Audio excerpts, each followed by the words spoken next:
money is just one currency. So is who you know. You know, you can go on private jets because you're friends with someone with a private jet. You can go courtside and get paid to go courtside. I remember I went to Maldives because of who I knew. I sold a client on a $500,000 vacation. I got paid to go on the $500,000 vacation and fly out a bunch of models, right? So your business will never grow higher than what your mindset actually is. The guy who has something, like everyone in LA likes to network with everyone. Like all the losers tend to network with all the losers. It's so funny. And everyone's promising, oh, I'll get you on a TV show.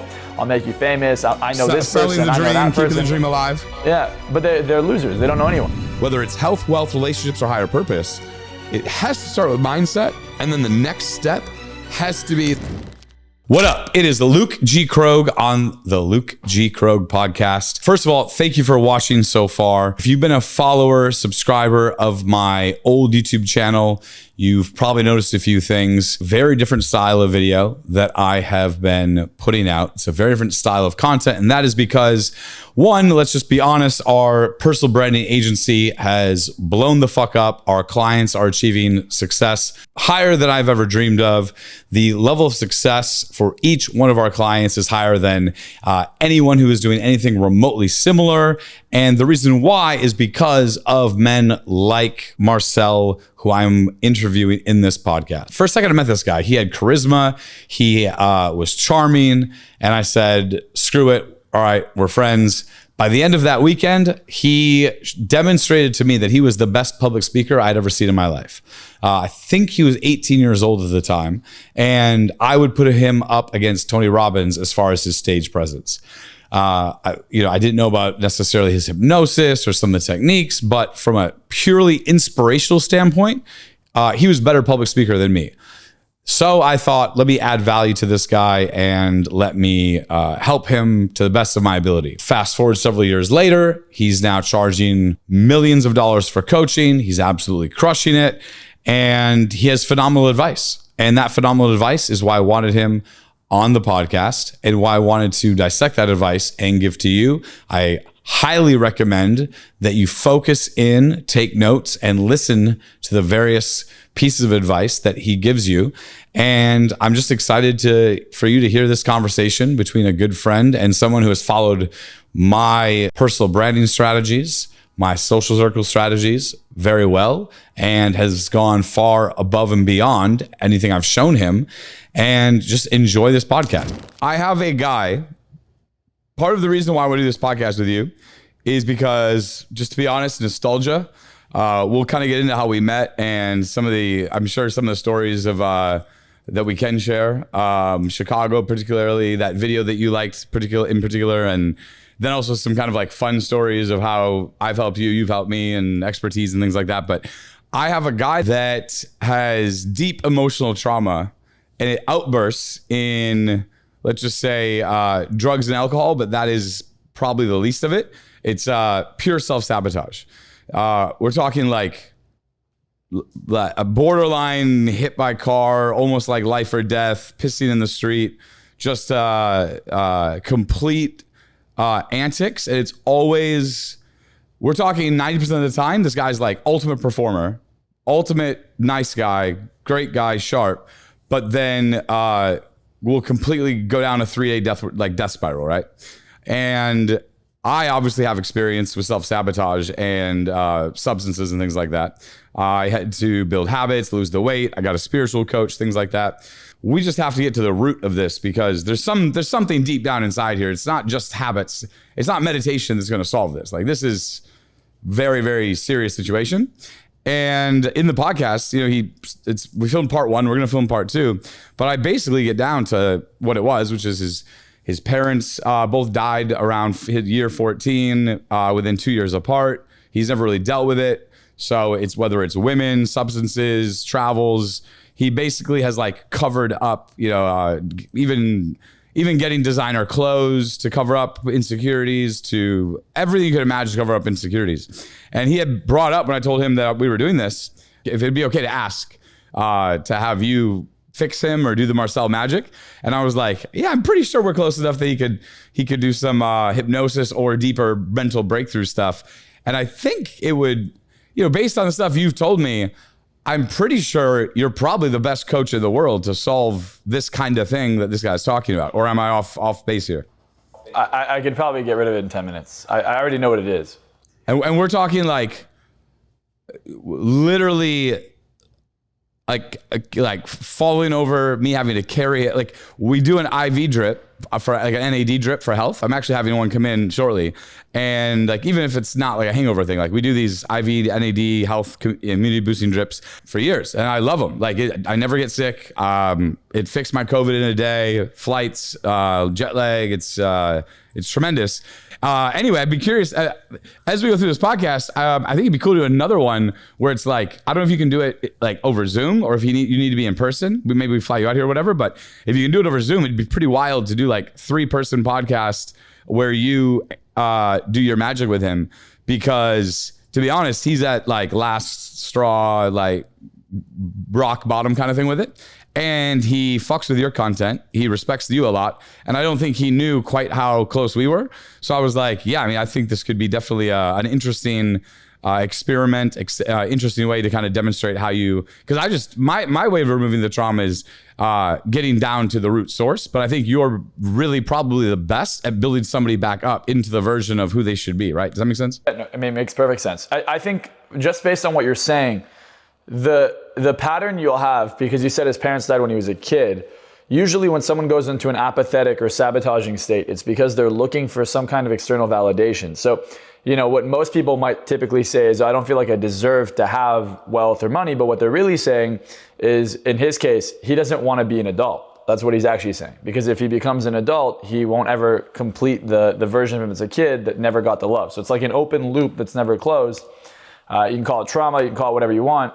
So once you close the loop and he learns how to not look for it externally, but instead give it to himself, his pain or internal trauma will go away. And he's more familiar, what it sounds like is he's a lot more familiar with being a kid and recreating the trauma. So he'll constantly try and get things that go well for him and then create a loss. And the reason he does that is because he had things going well for him. He had his, relationship with his parents and all that. And then they died, unfortunately. And that pulled it away. So his brain will continuously recreate the trauma to then heal the trauma. So if someone, for instance, I don't know if you know this, it's an actual statistic.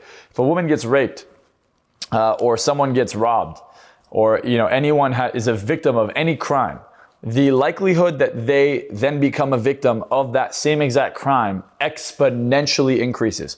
A woman who's been raped once is exponentially more likely to get raped again than someone who's never been raped at all. And these are criminology statistics. The reason that happens is because psychologically, their brain is gonna go try to recreate the trauma in order to then heal the trauma. So if you've ever been heartbroken, you've been cheated on, especially for men, studies show that a man actually having a woman cheat on him, and even women, but more for men, this affects men more than it does women. When you get cheated on, studies show that it literally alters the brain the same way as someone who's undergone an extremely traumatic experience would have altered the brain. So someone who's been cheated on once is far more likely to get cheated on again. And if you want to go through the logic for those of you watching would be, imagine you've been cheated on and you were super open, you let your girlfriend or boyfriend go out, talk to friends, have opposite sex friends. Suddenly that hurt you so bad, it shattered your reality. You now get into another relationship and you now have all these walls, these rules, these barriers. You're thinking if someone didn't text you back quickly, or if they have this best friend, you see it as a threat. Your jealousy is significantly higher than it's ever been, and you're not as naive as you were before. Now you actually end up pushing them to do that, or you're pushing them away because you're acting in a way that's manic, or you're acting in a way that's unattractive, and they might end up cheating on you again. So trauma, when people have it, is usually something that we continuously experience in our lives. And there are two ways to deal with trauma. One is to face it, fight, or two is to run away from it, flight. And that's where you'll see the substance abuse and the escapism, whether you want to buy clothes to mask it or you go out to party to mask it, and then you realize that it didn't fix anything. You come back, you get even worse. And maybe you'll bounce back from that on your own a little bit. You'll get back to a certain limit and you'll go up and down and just never ever break through. That makes total sense. What I've learned is that if you grow up like I did in a very chaotic environment, later on in your life, if your childhood was chaotic, you create chaos because it feels there's some safety in that chaos. So a lot of times in my life, when I've created this chaos or things are all over the place or what have you, it's because I had to learn that it was because I grew up in such a chaotic environment that it was almost safer of a feeling to constantly living under pressure and having chaos than to just be at peace. And understanding that is what allowed me to live at better peace and have more success than just keep creating these chaotic environments. Yeah, it's the familiarity. Your brain wants to be able to predict the future. And if you grew up in an environment where you didn't die, even if it's chaotic, it would like to create the same type of environment because it can predict the future. It's like people who grow up in the ghetto, they'd rather surround themselves, even if they find themselves being successful. You see a lot of these rappers and super successful guys who come out of the hood, who come out of this ghetto environment, their friends are still gangsters. Their friends are still ghetto. And the reason is because that's more familiar to them. Their brain can predict it rather than finding new friends that are completely foreign. They might even ruin these positive relationships because it's unfamiliar. And that also leads me to anyone who's watching this. If you're ever gonna have a business partner, you're ever gonna have a relationship, make sure that they align with your values and they're familiar with someone like you. They've dealt with people like you and they've done well with someone like you before. If you get into a relationship with someone who's never been around money and they grew up poor, and suddenly you have a lot of money, then when they're with you, it doesn't fit. They're going to come in with a different mentality. Someone who doesn't have money looks to take from others. Someone who's in abundance and grows up in abundance looks to give. So I think, it's like bringing a peasant into a castle. It doesn't align. If you want to have a castle needs a queen or a king, so you should go look for that. And if you're going to look for that, then you should also be a queen or a king. A lot of people are like, well, I want a queen or I want a king. It's like, well, are you that? And most people aren't. If you give an employee or if you give a significant other too good of a life too quickly, it always ruins it, right? Somebody who wins the lottery, what are the odds that they blow all that money within a year?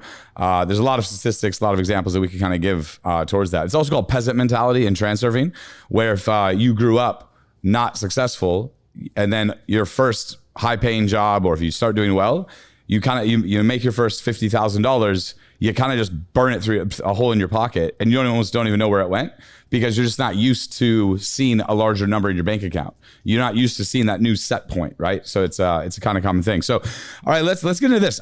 Let's start with, because look, there's so much that we could talk about from dating, business, personal branding, public speaking, travel.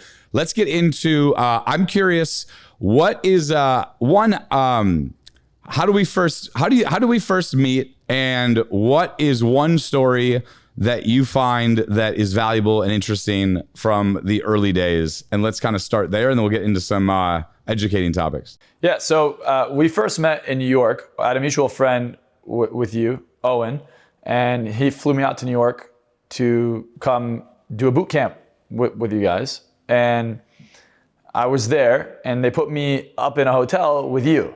And I go into this hotel room, and at first, you were friendly, but I could tell you're like, why the fuck is this random guy in my room? And we start talking, and I remember at first you were also a bit skeptical with like the hypnosis stuff, and you were kind of asking me questions. And we ended up clicking after like 10 minutes. You're like, oh, he's pretty cool. And you started showing me around New York, and I just remember every restaurant we went to, everywhere we went, doesn't matter if it was 3 a.m. or it was the afternoon, everyone's like, what's up, Luke? What's up, Luke? We're walking down the sidewalk. People are like, yo, Luke, what's up, Luke? And I was like, wow, this is crazy. And we ended up walking all over New York. I remember we had time of our life. You are funny as fuck. I've never laughed as much as I laugh when I'm around you. It's hysterical.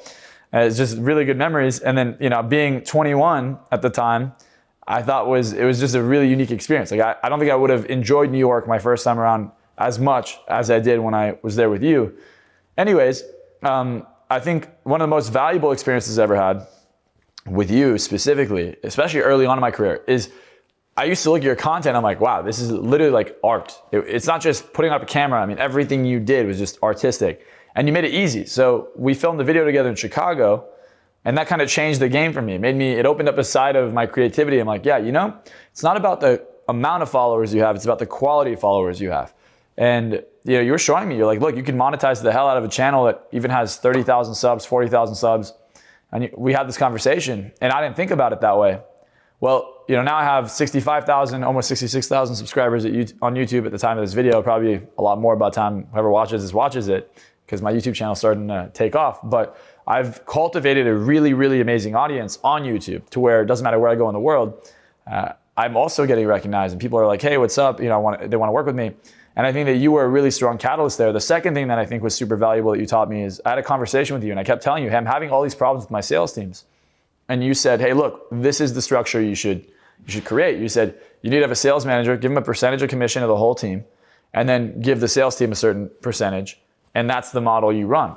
And I was like, yeah, it's actually a great model. And since then, that was 4 years ago in 2020, I've been running that model, and it's obviously allowed me to scale my company up drastically. I didn't know how to have a sales manager. I didn't know what I needed.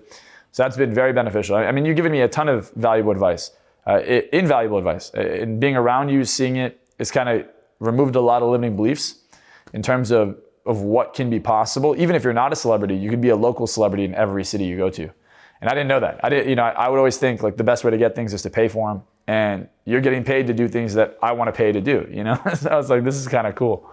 Yeah, that's a really good way to dive into it, man. I mean, so it was a speech, right? Every new person that Owen would bring around, for the most part, I knew wasn't going to work out. Whether it was staff in RSD, who I knew was going to take advantage of instructors or people, I would tell Owen right away.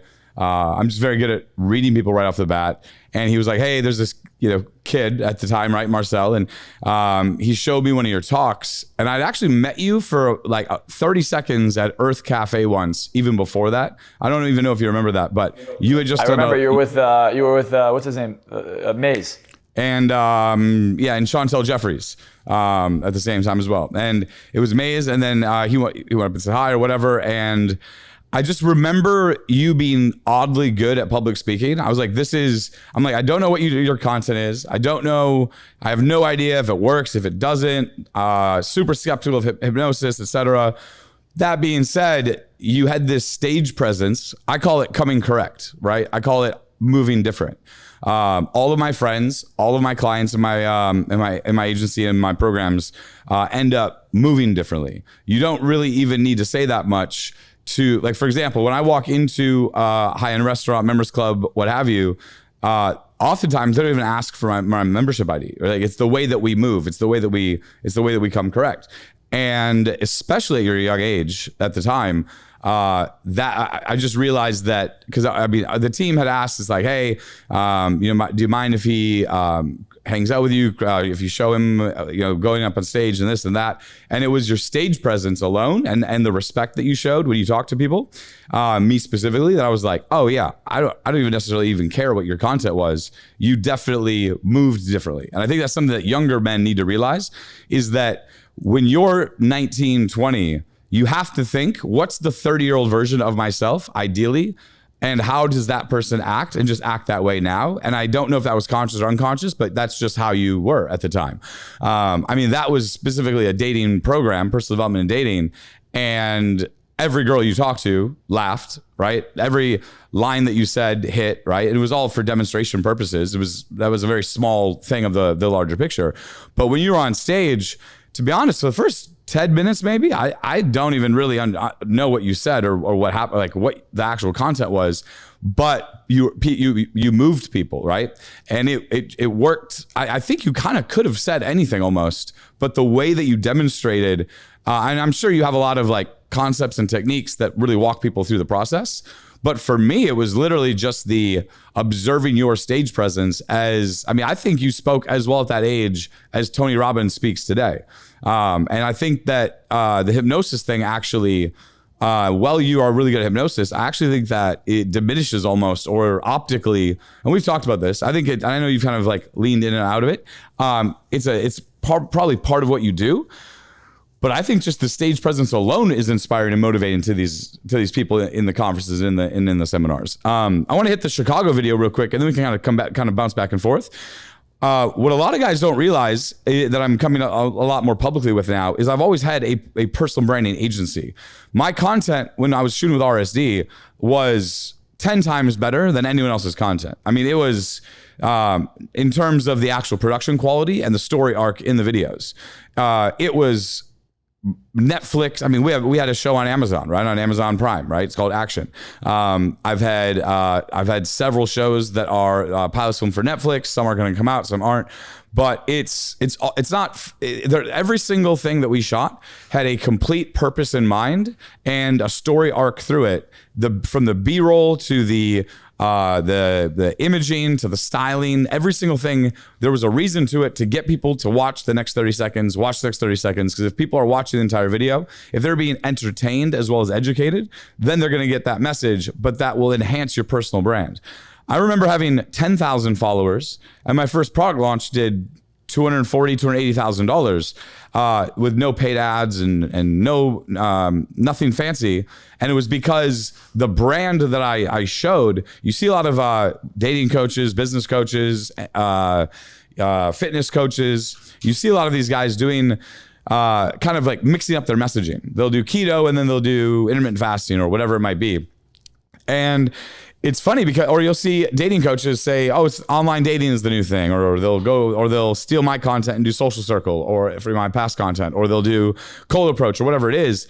If you don't have a consistent brand throughout not online, but as a person, from your styling, your clothing, to your schedule, to how you carry yourself, no fancy photo editing or any fancy videography all that's going to do is enhance the shitty personal brand that the personal brand starts with.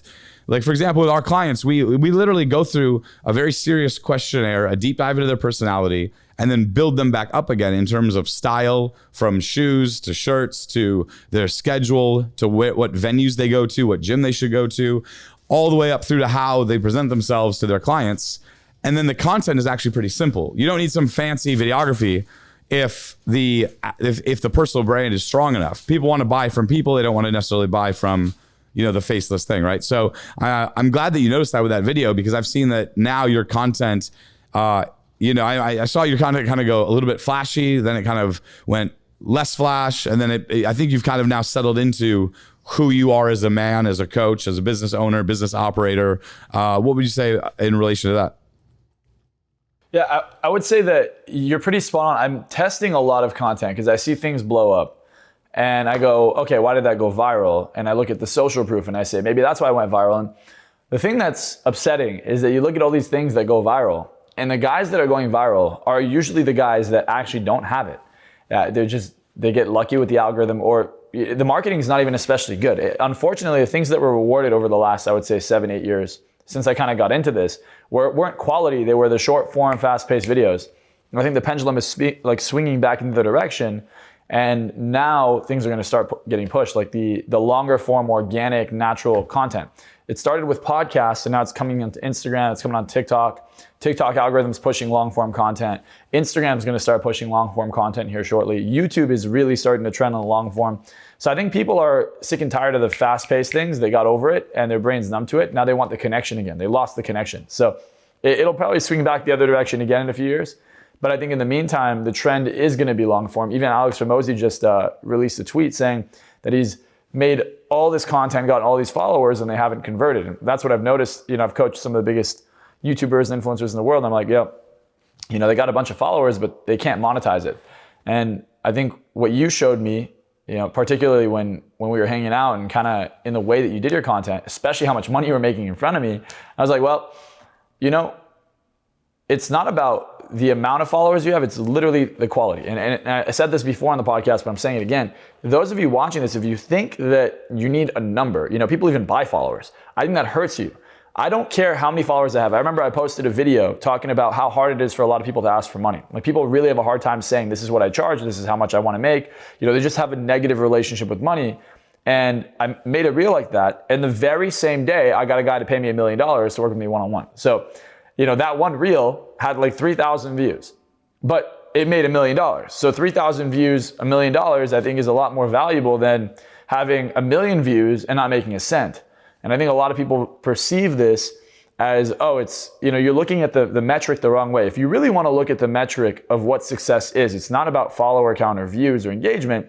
I think that's a metric for maybe reach, but it's not a metric for actual success. If the goal is to gain monetary value or money or have a certain lifestyle, then you should look at someone who's consistently held that lifestyle, not pretended, not rented a car, not changes a car every other week. Someone who not only owns the cars, lives in the houses, but actually travels. And if you go see them, it's credible. Like, I mean, I've seen you be consistent no matter what. You're in penthouses inside of New York. You're constantly doing events. You're constantly at courtside seats. You're always doing the same thing no matter what. From the day I met you, whether it was 7 years ago or it's now, you have not. There was like a year period where you kind of fell off the grid, but up until, besides that one point, and you came back 100 pounds lighter, looking unbelievable. So I would say 160 pounds lighter, but 160 pounds. Yeah. So besides that one period, I mean, you've been extremely consistent. I think a lot of these guys, that you see that are big coaches, they're full of shit. They're not consistent. They don't make as much money. Guys I used to look up to, I hang out with them now, and they're fucking broke. Or they like, we'll go to a restaurant and you could see that they're looking at the price of the food on the menu. And I'm like, you probably don't make as much as you say you do because of the fact that you're doing subtle things. And I've become so acute to behavior that I could see everything someone does. Like, I could see their facial expression when they look at the check and how they feel when the check comes up, and I just look at these behaviors and I go, well, if you really made the tens of millions or hundreds of millions you claim, you wouldn't give a shit, but they give a shit. And it's possible that they have the money, but they have a scarcity mindset around it. But I think it's less likely the case. And when I look at just all these brands that have blown up, I think Instagram, it's kind of like having counterfeit money. Having a lot of followers is like a counterfeit dollar. It's not real. The actual currency is, how does it translate in real life? Like, get off the platform for a second. What does this person's real life look like? We're doing a NAD, regularly scheduled NAD drip on this podcast to cover the wellness side of what we're doing. Not in the past. I mean, I've had over 1,000 IVs. I remember when we were in Cabo, we would have 15 IVs scheduled every single morning for us and all the girls in Cabo because of the hangover cure. And now I have it as an immunity and focus and longevity protocol. So the IV drip is almost now a meme in the newer content. It's penthouses and IV drips is in gallons of water rather than 30 vodka shots and other things. So this is cool. I like what you said about that. The quality of follower, your personal, people don't realize. I want to unpack what we talked about here. When you mentioned that when we were in New York at the time, and everybody would come up and say hi to me, and we could get in anywhere, and all these different things.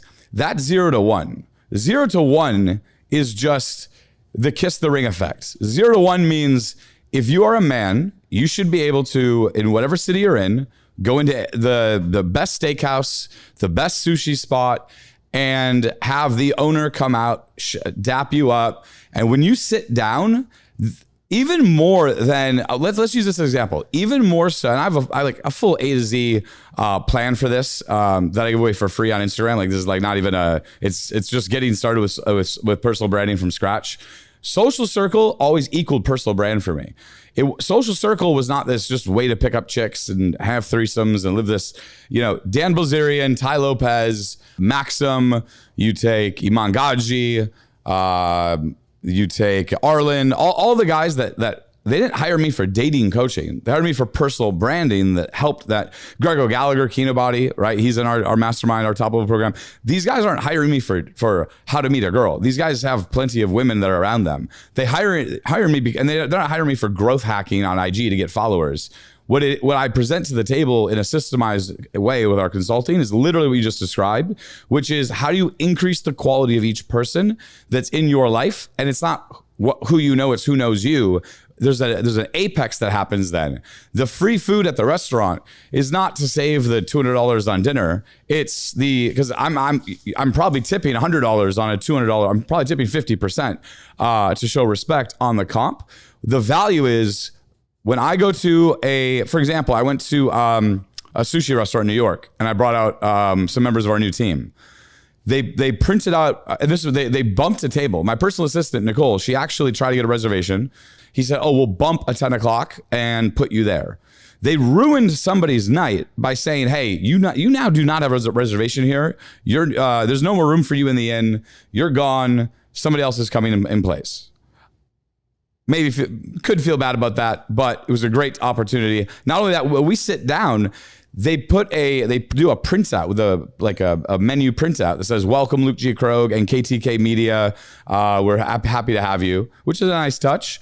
It obviously builds halo effect with the team, builds the culture, everyone else that, the staff treat you better.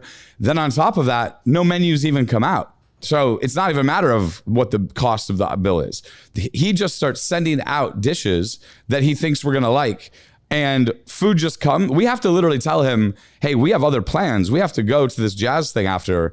Please stop sending more food. And then the bill never comes. I have to find him later to tip him because it's just like you couldn't pay $10,000 for $1,000 of comped food in that situation because it just shows that they respect you that much. And he has no idea what my Instagram is, but if we were to do a business deal, investment, connection building, just genuine friendship, that's what that shows, and that's what we talk about, right? It's not, again, it's there's honest signals like that. It's like if someone comes out to eat with us in New York, I have this expression, which is bill never comes. And I'll look at my buddies or I'll look at the team and be like, watch this, bill never comes, or menu never comes. And what it means is like, if the bill just never comes, that's a lot better than having to, that's a lot cooler. It's a lot more impressionable than being a guy who can just afford some expensive dinner, right? It's important to have both. But again, you have to look at your own avatar and archetype and then decide that. It's I think at the end of the day, what you described there with the 3,000 views and the $1 million client, that's the whole point of this entire thing. I mean, to be the Johnny Manziel, right? To be wealthy or to be famous and broke is literally the opposite of what you want to be.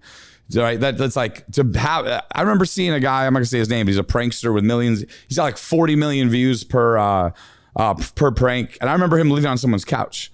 And I was like, wait, you're living on someone's couch, but you have 40 million views on your gold digger pranks? This is not exactly like what's the point to getting views then? Like why what does that matter at all? I mean, purchasing subscribers or any sort of weird growth hacking compared to actually having the type of client potentially following you is so much more significantly impactful, which is why, for example, when I was building, the biggest brand and best brand we ever built was very low brow. It was Vegas Dave.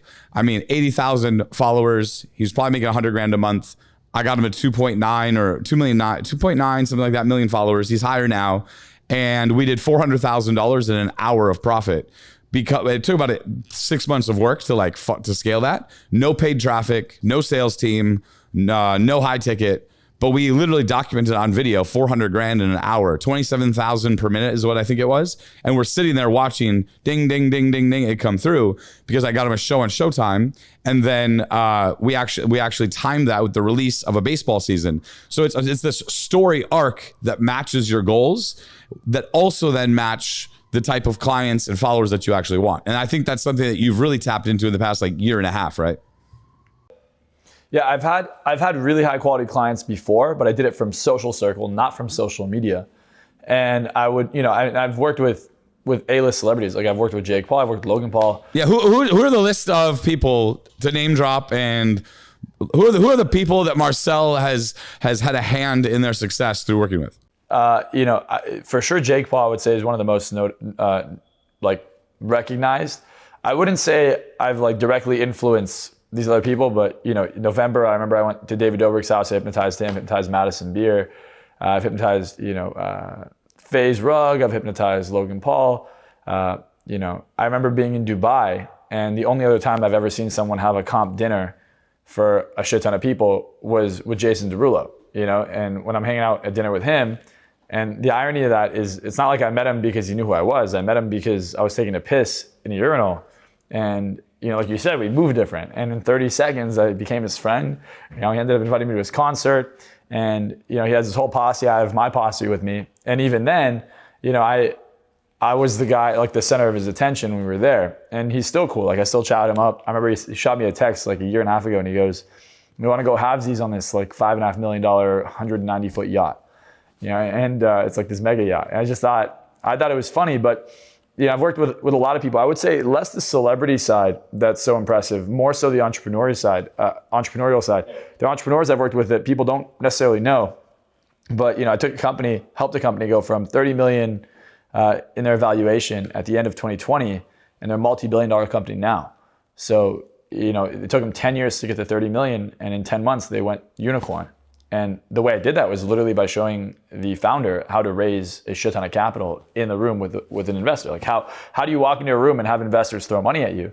And I think a lot of people discount the ability to influence others and be charming and be persuasive and just have good rapport. I think the number one thing in all persuasion and just everything you're saying is, how can you be likable? How can you make people talk to you and just like you? I mean, just in your tone, just the way you communicate. It's not just charismatic and entertaining and captivating, but it's also, it's attractive. It makes me want to listen to you. It makes me want to talk to you. It makes me want to connect to you.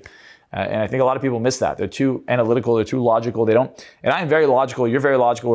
Everything we do is calculated. It's like everything I do is playing chess. Everything you do is playing chess. There's nothing I do on accident.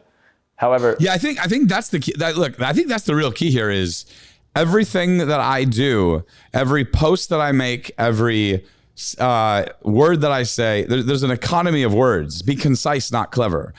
The problem with men specifically, when they are trying to close a business deal, get a girl, get a dinner reservation, anything that they try to do, they're always coming from this place of trying to impress the other person, trying to make the other person laugh, and they overdo the charisma. I actually have a thing now where I won't hire anybody who has high charisma. If somebody comes in and they're overly jovial, I pretty much just stop it right now. And I'm like, no, this is definitely, I don't need more charisma. I don't need another charismatic person in this necessarily. It is much more a matter of lane. Can you do the job? How good you are at the job? Can you communicate? And low footprint. When you say likability, I always say the best way to create likability is having a low footprint. It's not about no one is going to invest in your company because you are funny. That might cause a little bit of rapport somewhere through the conversation. But low footprint is, it's an equation. How much value can you add without actually showing any physical or emotional presence of even being there? The example for this, and you're really good at this, because I remember, on a dating seminar, for example, everyone will be running around doing all these weird pickup artist tricks, dating tricks. And I remember you and I, we're not even really dating coaches at all, but we're at this seminar and I get introduced to a girl because I know someone who knew her. You did one or two witty lines that were just off the cuff, and you met some girl laughed because of that. And it was kind of interesting because it's there's no trick, there's no weirdness to it, there's no thing to it. It's literally just based on intention, and it's based just on that likability and that rapport, right? That's really the key that people need to realize, that likability. It's low footprint. When I get introduced to a high level connection, it's such a low footprint because the other day I was in my kitchen, right, in my bar area, and people, someone on my team, brought people over, and they were kind of making these introductions, and I said nothing. And they immediately then say, oh, who are you? What do you do? And they show all this interest towards me. And I'm not, when they ask, oh, what do you do? I say PR. And they usually just causes curiosity. And then they say, oh, well, I might have some good networking for you. I might know someone who could be a good client. And I say, oh, we don't take on new clients. And they're like, well, and they're like, you don't want to network? You don't want to take on new clients? And I'm like, well, no, here's the website. Here's a phone number of people who handle client onboarding. If it's actually a great fit, if you have the raw material for me to take you from A to Z, then there's a conversation to be had. But I'm not actively looking for new clients in that regard. So again, it's not trying to impress with that likability. In my example, in my experience, it is how low of a footprint, how discreet. Discretion is the new luxury. It's wearing the high-end shirt without the label instead of the Gucci shirt, trying to impress people when all you're doing is showing them your insecurity that you're covering up. That's really the key here. With the way that you move, again, you have 20 fancy cars now? You have 30 fancy cars? You have every Porsche that's ever been. I have 6. I have a Turbo S cab, an Audi R8 Spider, the newest one.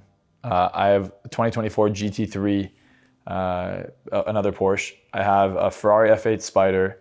I have an Aston Martin AMR. There's only 200 in the world. I have the new SL63. I have a Ram TRX. I got my mom a G-Wagon. I'm about to buy my dad a Dawn because they don't sell them anymore and he really wants one. And I also have, I don't know, what else do I have? I have my sister, a C63 AMG, and another Ram pickup that my dad wanted. So let me ask you this. I think that you and I have the same mentality in regards to this. For example, I can never live in a condo that's not the top floor. I absolutely have to live in the top floor of every condo building that I live in. For me, it's mattress or penthouse, air mattress or penthouse. I got this advice from one of my best friends, Daniel Graham, actually. And the advice I got from him was, he said that he goes, look, why do I live in the Mandarin Oriental, right? It's where Hormozia's lived. I've lived there. They changed it to Waldorf Astoria, but Mandarin Oriental was absolutely by far the best property in Vegas. And I asked him about why, like his financial situation, why he picked it and whatever. And he goes, look, he told me, he's like, I would have spent 80% of my income on living in this place, maybe 90%, and have like simple furniture. And I'm like, well, that's not really the Dave Ramsey or the best normal advice. Like, why do you say that? And he's like, look, if you can't do a business deal with somebody who lives in the membership club that is the Mandarin Oriental, just in the elevator and the common space, then you have other issues that are at play. He's like, just being, it's manifestation in real life. If you surround yourself, if every car that pulls into the valet is a luxury car, at least exotic usually, then you're literally going to adopt those traits. You're smelling better smells. You're literally being treated better. You now are, it's not acting as if, you are now becoming the person that is that. And also, I'm a big believer too in the sense of the monthly expenses. If his monthly expenses rise, he has to then change habits, change what he's doing to then hit those monthly expenses. I've seen you do this in some incredible ways. Is there any techniques, mindsets, tactics, tricks that you would say align with this? Or you say, I'm completely fucking wrong? What's your opinion on this? No, I think you're 100% right. I have lived in a mansion since I moved out of my parents' house. I didn't move into an apartment. I didn't move into a one bedroom. I moved into mansions. That's all I've lived in. That's all I'm going to live in. So from your parents, from your bedroom, your childhood bedroom, straight into the mansion? From a bedroom that didn't even fit a king size bed because it wouldn't fit in the room, to living in 7,000 square foot acre properties. I don't know if you remember my first mansion. Have you been to it? The one in Encino? No, I think I might have been there briefly. I remember it clearly. The show Entourage was filmed and based off of this street called Amestoy, the Amestoy Estates. So that's like the most expensive houses. I mean, the cheapest house in the entire street's like $5 million, right? And anyway, so that was the first house I moved into after moving out of my parents. And I think a lot of people have a certain mentality where they go, well, I can't afford it. My brain isn't, I can't afford it. My brain is, how can I afford it? How can I make the money to afford it? Because life is short. Again, what currency do you value more, the time or the money? I think a lot of people discount their time. I don't have a lot of time to be here. Even if I live till 90 or 100, I don't have a lot of time on earth. I want to enjoy it. I want to live in mansions. I want to be living my dream. So I'm going to find a way to make it work. And I think a lot of people are so not confident in themselves. They're not betting on themselves. They're not willing to go, get the house. I mean, the house I'm in right now I've been here since 2021. It's a 10,000 square foot mansion. It's an insane house. I mean, I have an 8-car garage. My pool looks like a fucking lake. Movie theater, everything you want in this house. I mean, my closet looks like a fucking department store.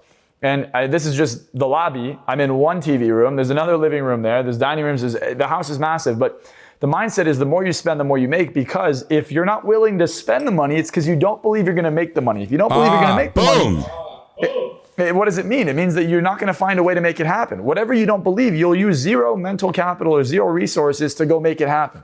So I always tell people, the more you spend, the more you make.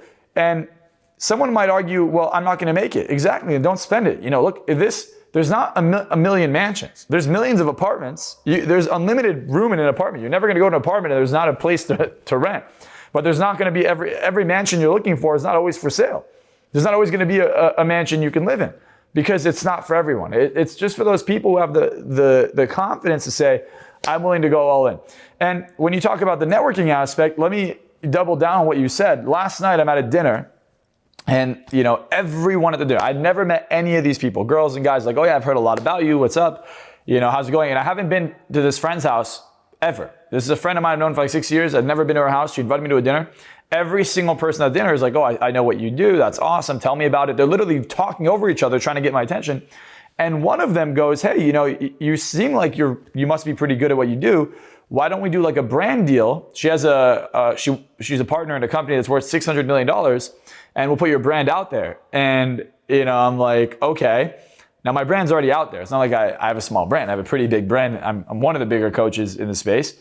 So, she says that, and I was like, yeah, and I was open about it. And I brought Jack, he's my COO, and we're talking. And anyways, she starts asking me, so like, what do you see? How many clients do you see a day? Like, how can you have more clients? And little does she know, I have seminars with hundreds of people. I charge $1 million a year. She had no idea. And finally she finds out that that's what it is. And she's almost embarrassed. She's like, oh my God, like you were so humble about it. She was embarrassed about it. And it doesn't mean that she even invited me to come speak at one of their events, offers to like pay like $50,000, $60,000 to potentially do a brand deal with her company for one event. And I was like, it's so funny how just a casual dinner, I'm at my house. I invited a shit ton of beautiful girls over. Like last week, I had a dinner. I brought a sushi chef. I had the dinner. And people might say, why would you spend almost $2,000 for a sushi chef to come to make you one dinner? I'm like, because I can. And even if I couldn't, I still would. Even if I had no money in my bank account, I'll put on a credit card and I'll just go make the money. I think a lot of people have a scarcity mindset and they're not willing to throw their hat over the fence. I always throw my hat over the fence. I'm never worried about paying my bills. I've never missed a payment in my entire life. And I live ridiculously lavishly. I mean, just in car payments every month, I have $50,000 in bills. Just my car payments. If I take my house and my car, I'm at $100,000 a month. I take my payroll, I'm at almost $200-something thousand a month. I take my everyday expenses, marketing, everything, I'm over $300,000 a month. I spend over $10,000 a day, and that's pretty lean. I'm running pretty lean. People might say that's ridiculous. Well, it's because they think small. I'm around people that make $5 million, $6 million a month, and I look at them, and they're thinking about how do I go to 10? They feel not like they're not doing well. So I really think it's part of your environment. If you compare yourself to the average and you're doing $30,000 a month, you might feel exceptional. And some people are. Money is just one currency. So is who you know. You can go on private jets because you're friends with someone with a private jet. You can go courtside and get paid to go courtside. I remember I went to Maldives because of who I knew. I sold a client on a $500,000 vacation. I got paid to go on the $500,000 vacation and fly out a bunch of models, right? So it really is about who you know and how you go about it. I think a lot of people don't know how to use more than just money as a currency. And if you have the social intelligence to leverage your network, you can make it happen. Let's say you're a guy and you don't have money. I remember I had no money at 18. But I was really good at talking to girls. I'd bring really beautiful women to rich guys and they'd fly me out to Vegas. I get treated like a hot girl. The same way a hot girl gets treated, I was getting treated. And I just remember using everything I had as currency. That's how I became friends with celebrities. They don't care if you're famous. They don't care if you have money. They already are that. They don't need that. What do they want? They want a good connection. They want beautiful women. There's so many things you could do. And on another note of what you said, I think a big principle people miss is less is more. The way I know someone has something is I'm not sitting around showing off. And I went to a restaurant not that long ago, like 4 days ago, and I took a girl with me. She has like a couple million followers on Instagram. She's very, very pretty. And I go and I'm like, hey, can I put my name down? Now I'm friends with the manager, I'm friends with the owner, but I didn't want to go get the owner or the manager. It's just a really busy night. And I said, and they're like, oh, it's an hour wait. I'm like, oh, you know what? Don't worry about it. And I was like, it's fine. And they're like, you know what? And they just sat me down immediately. And I was like, I wonder why. It's because they saw that I'm not desperate to sit down. I'm not asking. I'm not trying. If anything, they're like, oh yeah, let me sit you down. And they sat me down in the best section. Like they made someone else wait for me to finish my meal. And I didn't talk to the owner, so I didn't use any of my connections in the restaurant. I just used my demeanor. And coming out of the restaurant, there was a guy who had an Aston Martin Vantage. Now, the Vantage is depreciated massively. You can get one for like $100,000, $80,000. Mine doesn't depreciate because there's 200 in the world, and it's still worth, more than double the price of the regular Vantage. It's a stick shift. It's one of 200, but I still don't like it. It's my cheapest car. It's literally the cheapest car I have in my garage. And I drove my Ferrari to this dinner, and I'm outside, and you could see how arrogant this guy is with the Vantage. And I said, oh, I like your car just because I want to see how he reacts. Which is just basically a Ghibli or a C-Series Mercedes. Let's be honest with that. Like that Vantage. It's not impressive. It's not impressive. The one I have, even the one I have, I don't even think is that impressive. It is, but it's not. It's a stick shift, it's manual. It's got some nice carbon fiber in it. I've been in your Vantage before, this special version of it. But anyway. No, you were in the DB11. Was it the DB11? No, you were in the Vantage. No, I was in the Vantage. I remember it was a rainy day, and it does not handle the rain very well. But keep going. Again, it's my shit car. It's the car I drive. It's your beater. Yeah. So I was in I was in my Ferrari and this guy, he's acting super arrogant. He's like, oh yeah, like thanks. Like kind of like brushes me off. And then the valet pulls up my car and I get in, I let the girl in and he looks at me, he's like, oh, I like your car. And I said, yeah, maybe you should have a better attitude. And I left. It's just like the guy's like, he probably just got this car, is renting it or something. It's like who gives a fuck what you have? Like I'm friends with people who have Bugattis. I'm friends with people who have Koenigseggs. Like I have friends with people who have 10 Lamborghinis. Like it doesn't matter. It's not about how much money you have. People don't care, especially in LA. Money is not the currency that people look at. They look at confidence and they look at charisma, but not charisma like the guy who's trying to please everyone. There's a difference. That's posturing. The guy who has something, like everyone in LA likes to network with everyone. Like all the losers tend to network with all the losers. It's so funny. And everyone's promising, oh, I'll get you on a TV show. I'll make you famous. I know this person. Selling the dream, keeping the dream alive. Yeah, but they're losers. They don't know anyone. I grew up in this city. I know the city really well. I don't hang out around any of those people. Everyone I hang out around has a net worth of a minimum of $5-10 million. And that's just my friend group. It's not because I'm like, oh, hey, what's your net worth? You're my friend. It just, I resonate with their mindset. That's the mindset I resonate with, And well, the income and net worth is a side effect of mindset. Income and net worth. I mean, your business will never grow higher than what your mindset actually is. I remember when I first started doing coaching, then product launches, even before all this, when I was a kid and I had some like website development businesses, it was literally the income that I thought I deserved was always about the income that I hit. If I thought a website was worth 500, when I was like 15 years old, I'd sell these websites. And if I thought the website was worth 500, they would usually pay $400 to $600 for the website. If very little tweaks made that same website 2 years later worth $2,500 that I was selling, it wasn't really that much different of a website, right? It's similar to coaches. I mean, I have a fitness coach. I'm going to take him on to build his personal brand as a case study. He's in my lowest level program, EIC. It's $100 a month. And it's a lot of value. It's literally 2 group coaching calls a week plus one-on-one with me for $100 a month, right? It's just the one-on-one call, but it's our entry level program to really build this networking group. Anyway, point is, he's got a better physique than any trainer I've ever seen. He dresses sharp, very nice. He probably makes $3,000 a month, maybe $2,500 a month, right? And there's fitness coaches I know that are making $500,000 a month, $1 million a month that don't have this guy's physique. And he doesn't, the techniques he's using are simple. He knows how to lift the weight, put the weight back down again, but he barely speaks. The confidence around his offer is not there. I told him he's not selling the vacation, he's selling the flight, right? For this man for any guy to look like him, plenty of men would pay $20,000 to $100,000 that they could look like him in a day, if they could just get the result. He was charging $500 for a 6-month coaching package. I'm telling him that's absolutely insane. I know coaches that charge $10,000 for 6 months of fitness coaching who look like shit.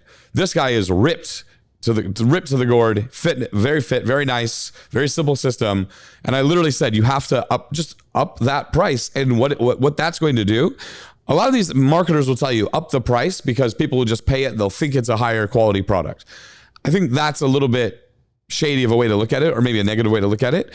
Upping your price forces you to up the quality of what you're doing, up your service, up your fulfillment, and up everything else that you're doing. It's kind of like what you talked about with when you get the mansion, your clients, let's say you're making $20K a month and you buy a $15K a month mansion and you lease it and you're 22, 23 years old. Well, what's that going to do to your client fulfillment in order to actually afford it? We're going to work a lot fucking harder to make your clients happy, retain them, service them. My first $1 million client came from a seminar I did at this house. They saw me at this house. I did a seminar in my movie theater, had 10 people in it. And the guy came up to me, he's like, how much work with me one-on-one? And I didn't want to work with anyone one-on-one. So I said $1 million. At the time, I was charging, it's not like far off. I was charging like $600K a year. That was the most recent one-on-one client. I just said, it's $1 million. And he goes, okay. And he paid me. He was making like $200K a day. I had no idea I was making that. And when he said he'll pay me, I'm like, fuck it. I charge $1 million now, Yesterday, I had 10 people here and they all pay me $80K a year to be part of my mastermind. So we did a seminar here yesterday. I have a seminar again this weekend at my house. If you still want to come, you're obviously invited. You could stay here. But anyways, in one of your 20 bedrooms. I did. Yeah, exactly. And anyways, just imagine paying someone $80K a year and they live in an apartment or they live in a small house. It doesn't align. Imagine paying someone $1 million a year and their house is disgusting. They don't have cars. They don't have lifestyle. They're not willing to spend money. Like I took them all out to lunch, and I don't know, what was it, like $1,000, $500, $600? I don't remember what it was. It wasn't expensive. It's like, what am I gonna do? Make them pay? Like it doesn't matter. To me, it's like you have a standard of living and you should have a standard of performance. Like I'm willing to charge this because I know the value I'll give everyone. Just yesterday alone, I made every single person who came at least $1 million.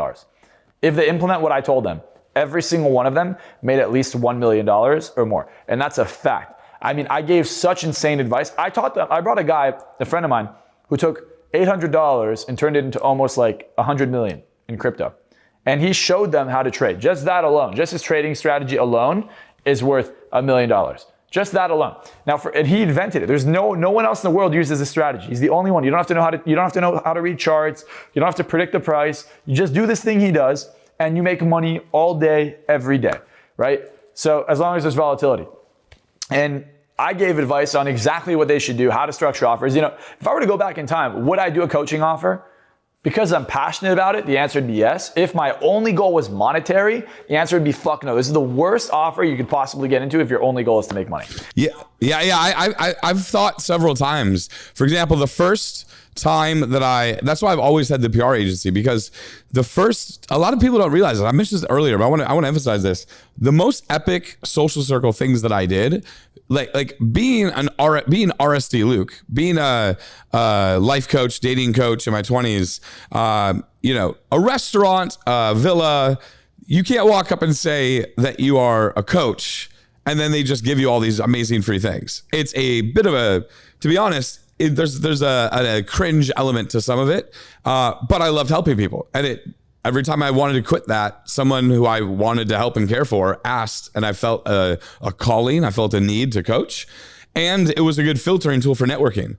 My core programs are priced at a way that is reasonable, way over deliver value. They make way more money back than what they pay, but I could charge more. I actually have charged more for both of these programs, but it's a filtering tool for who I want in my life and who I can do deals with and who I can engage with and who I should invite into my PR agency where it's more one-on-one coaching. When I am at the Barclays Center, for example, and I have a box there for every single thing from Bad Bunny to the Ryan Garcia fight to Nicki Minaj to Future, every single thing that happens there, it's not the coach angle that got it. It's the unique personal branding PR strategy that allows me to create that conversation with them and then them to give me that box. What I would say about you or I is if you or I were just trying to make money, we would use what we're teaching at the highest level and just implement these techniques and the straight income would be there. The coaching element is really it's a very fulfilling side of it, if you ask me. I only do it because it gives me joy to do it. I don't do it because of the amount of money I make. Like I do make more money than probably most coaches. I would say I make more money than any coach within my decade. Like anyone within 20 to 30, I probably do better than any of them. For sure. I would bet my entire career on it. But if I'm looking at a monetary standpoint, there's a million ways to make more money. Like my skill set is so refined. If I just start a company, like an AI fund or a tech company or some kind of like better niche consulting company, like go spend a month learning how to save a bunch of rich people on taxes and put their money in like a trust to open something in the Cayman Islands, make it to where they have no tax liability, whatever. I would make $4 or $5 million a month. Like it's not even hard. It just, people say, well, why don't you do it? Because I don't want to. I'm only alive for this much time, and the amount of money I make at the moment is more than enough to do whatever I want. Now, on the side, I do have other businesses. I have a marijuana farm, and that's probably going to start doing a couple million a month shortly. So within the next couple months, I think that'll have its first like really, really big harvest. And from there, it's just going to be, it's 30,000 square feet of just marijuana, being indoor marijuana. And yeah, I mean, the biggest, legalize it. The biggest personal brand, one of the biggest personal brand, the biggest social plays I ever did was cannabis, right? I mean, there was an individual who owned a cannabis company. They wanted to sell it for $100 million, roughly. And I was like, hey, why don't you go public with it? Instead, you're doing this kind of revenue, you go public, it's almost instant $1 billion valuation based on certain factors. And then I introduced him to another client who was a C-level executive and founder of a tech company. They joined up. And again, I said on a podcast I did right before this, how I was drunk in a nightclub when I made these texts. Like, this was not like sitting down doing a PowerPoint slide. I didn't have, my team was in Vegas. We had 18 staff at the time, videographers, project managers. I just thought to myself, like, I read an article, I made a group chat, and I said, hey, if this works, great. I don't even need anything from this introduction. I call that value arbitrage. It's like, hey, I want you guys to make this happen if it's good. Let's all have a conversation if you want to include me in actually structuring the branding side of it. They immediately put me in charge of all marketing and PR. And I found out there's only 600 legal dispensaries in California. And they were struggling to get their wholesale cannabis in all 600. And I told them, I will drive, give me a nice car as part of my compensation, and I will drive, and a limited product. I will drive to every single dispensary that's legal, make friends with the buyer, and what I will do is, because we were charging $3,000 to $4,500 a pound for legal cannabis, which is double what most indoor cannabis goes for. And I will also get our strains inside of famous hip hop rap songs by just knocking on studios and giving them cannabis. And our PR strategy is integrated social circle building, integrated PR, earned media to the fullest extent I literally hopped in McLaren 720S, drove to all these dispensaries, made 600. I said, fuck, I'm doing 600 container events a week anyway in the coaching space that I was doing, or 600 events a year rather in the coaching space. I can go, you're telling me you're going to give me free product to go pass out and then charge a very high price for this cannabis. I just drove around every dispensary. I had a little map and I just drove around, knocked on the door, gave them free product, dapped them up, high five, played hip hop music, really made genuine connections. And we built a sales team, a wholesale cannabis sales team that ended up doing hundreds of millions of dollars in revenue in the first 12 months, $1 billion valuation, an adjacent company called Select that we did business with, sold for $900 to $1.1 billion off of similar strategy that I implemented.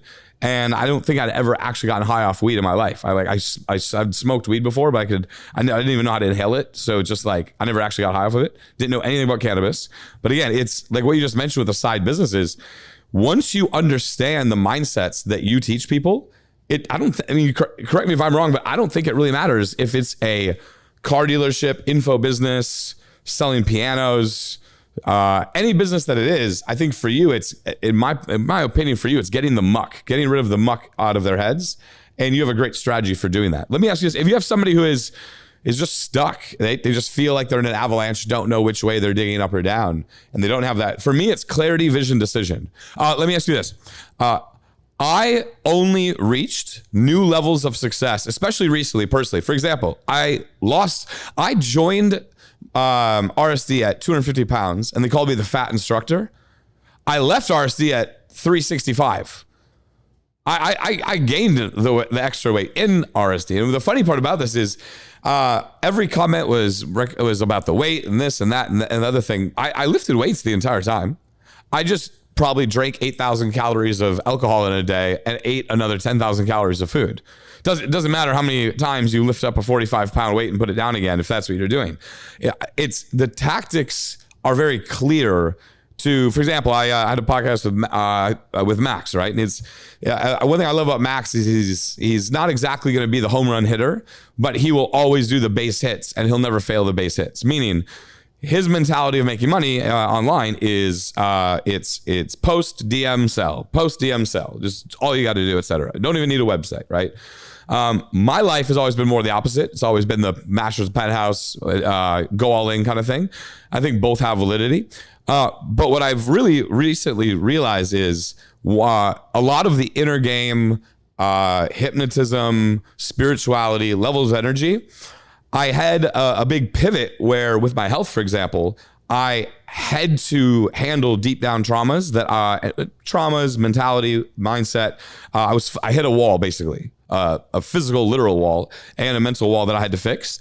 And I started doing therapy, traditional therapy, got a spiritual coach, energetic coach, hiked up the volcano naked essentially and paid my homage to whatever gods are up there. I literally did the as much Palo Santos, ionized bracelets, literally whatever I could do to go up in spiral of dynamics, because I was literally in the lowest level for 18 months, right?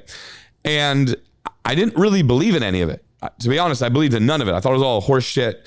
For me, it was, I lived many years of life is about getting paid or laid. Life is about the new villa experience and all these desire type situations that were in levels of desire.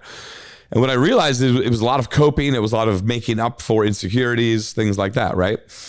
But one of the coaches, one of the first things he told me is, he goes, his name's Parker. You guys would get along very well. He literally, you might even know him, but he literally goes, the first thing he said is, the cave you fear to enter holds the treasure you seek. And it struck with me significantly, because all of these things that I did not know, I mean, I was never afraid of a man. I was never afraid of certain things. I've never been scared to approach or anything like that. But what I realized is there was a mental cave that I was afraid to enter to release these different feelings that I was packing down. And there's for example, you're either ripe and you're either green and growing or ripe and rotting, right? Understanding kind of these levels of energy and where I was at with them, grief, pride, shame, and why I was taking the actions I was taking, and having a lack of clarity, really solved a lot of things. I mean, after my third call with him, and he speaks about a lot of things that you speak about, to be honest. I think there's a lot of parallels there, and I think you can drop a lot of knowledge on this. It was really quite crazy. I mean, the first week I implemented his concepts, my depression decreased by at least 30 to 50%. And I made at least 6 times the income. And I could list several other factors that changed. The tactics didn't really change. What I didn't really change, but each decision, the intention behind it had significantly more weight without the umbrella, like running with the umbrella behind me. I had lighter energy to myself with each conversation, but the scripts, the words, the things weren't that different. Can you relate to this? And I'm sure you have your own strategies on this. Yes. And what you're saying, has a lot of weight. Like, let's say you hire 10 closers. Only 1 or 2 might close everything, and the other 8 suck. They're saying the same words. You listen to the script. They all say the same things. But it's not just what they say. It's how they say it and why they say it that way. I think a lot of people will say it, let's say they go out and they meet the right connection. That same connection might look at you and they look into your eyes. It's like they're seeing into your soul. They see depression. They see someone who's unhappy. And there's just something intuitively, unconsciously, like a feeling inside their gut. They may not even notice it, but it changes the way they perceive you subtly. And it alters the way they act. When you change your inner world and you change the way you see things, it changes the way everyone around you sees things. And you have such a strong presence. People don't know this if they've never seen you in person. You're very tall. You're a big ass fucking human being, and there's like, you look good. And when I see you, it's like you're noticeable. It's not like you're just a fly on the wall. When you walk in a room, your presence is noticed. And I think you can set the tone because you are a leader. In every room you walk into, you set the tone.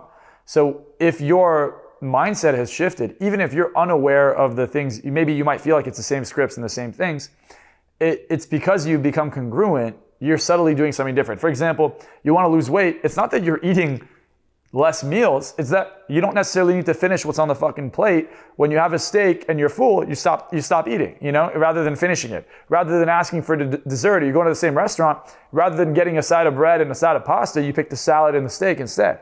It's like these subtle shifts that might appear on the surface like they're the same decisions, yet there's small decisions that add up to completely alter everything you're doing. Yeah, so like, for example, my 90-day coaching program, I had a 6-month coaching program that I tweaked with these principles in place, and now men are getting better results with their personal brand, which then inadvertently helps them with I don't teach dating at all anymore. It's purely personal branding.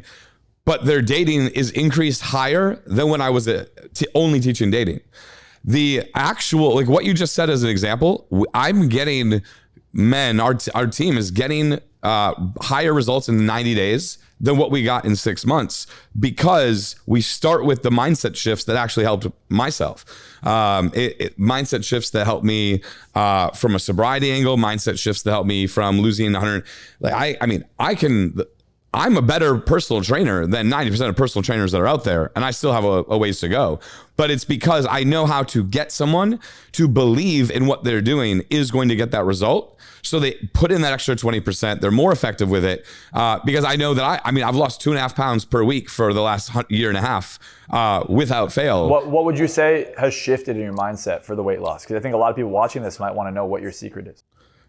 Secret to which part? There's like a secret to why I got started, a secret to what I'm doing. Like I can tell you my routine, how do you want to phrase that? Well, I mean, so what I found worked for me when I get in really good shape is that I'm in a rigid routine. Like I do the same shit every day. I eat the same shit every day. I go work out at the same times every day. I work out when I'm doing, my routine in the gym. I'll do leg day, back day, chest day, and repeat it over and over. No matter what, I'll get 10,000 steps a day. I'll go on like 4 or 5 walks.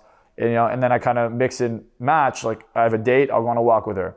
If I know I'm gonna have a date later, I might fast until dinner. Like things like that. I know the routine, and the routine is what usually gets me the result. And that made it way easier. It's like one step at a time. Yep. What have you found that has made it so easy for you to be so consistent for so long? The way that I was able to lose 165 pounds and now bench press over 300 pounds. I'm in the 1,000-pound club. I can do almost 15 pull-ups. A year and a half ago, I could do 0. I'm the 1,000-pound club between deadlift, bench, squat. I'm well over the 1,000-pound club. Every physical metric from a fitness standpoint, I'm significant. It's funny. I will have clients that are in fitness niche. We'll work out together, and I'm lifting the same weight they're lifting at just as much of an ease. When I used to be known as the obese, fat piece of shit on YouTube, right? It was like partying, fat girls, etc. What allowed me to make this switch was, clarity, vision, decision. I have all of my clients who are no matter what level of our personal branding program you are in, our 3-month program, our $100 a month basic program, or our much, much higher tier one-on-one programs that I directly sculpt every part of the brand. We first do a decision letter. A decision letter is I am stepping into and I am stepping out of. The decision letter starts with just that bullet point list. I am stepping into the man who has a million, I am stepping into the man who has a 1 million follower brand who does 300K per month. I am stepping into the man who has a 6-pack abs, or whatever it is for you, right? These are some kind of more specific ones. I'm stepping into the person who has a 500-person staff and makes 50% profit margin. I am stepping into the man who has the style that is that of Don Draper. All these different things. They can be materialistic, they can be objective, whatever it is. I am stepping out of someone who drinks every single day. I'm stepping out of the person who... And this decision letter has to be to someone that makes you so emotional you want to cry. I cried for a week when I created my decision letter because I made it so that the next step is you actually write it out like a real letter, dear, name, and you take those bullet points and you put them into a 1 to 4 page letter to that person. Mine is to my oldest daughter because of several reasons. She saved my life. I was the level of partying that I was doing when I had my oldest daughter, Vegas penthouse, elevator opened up into the living room, stripper pole that spun.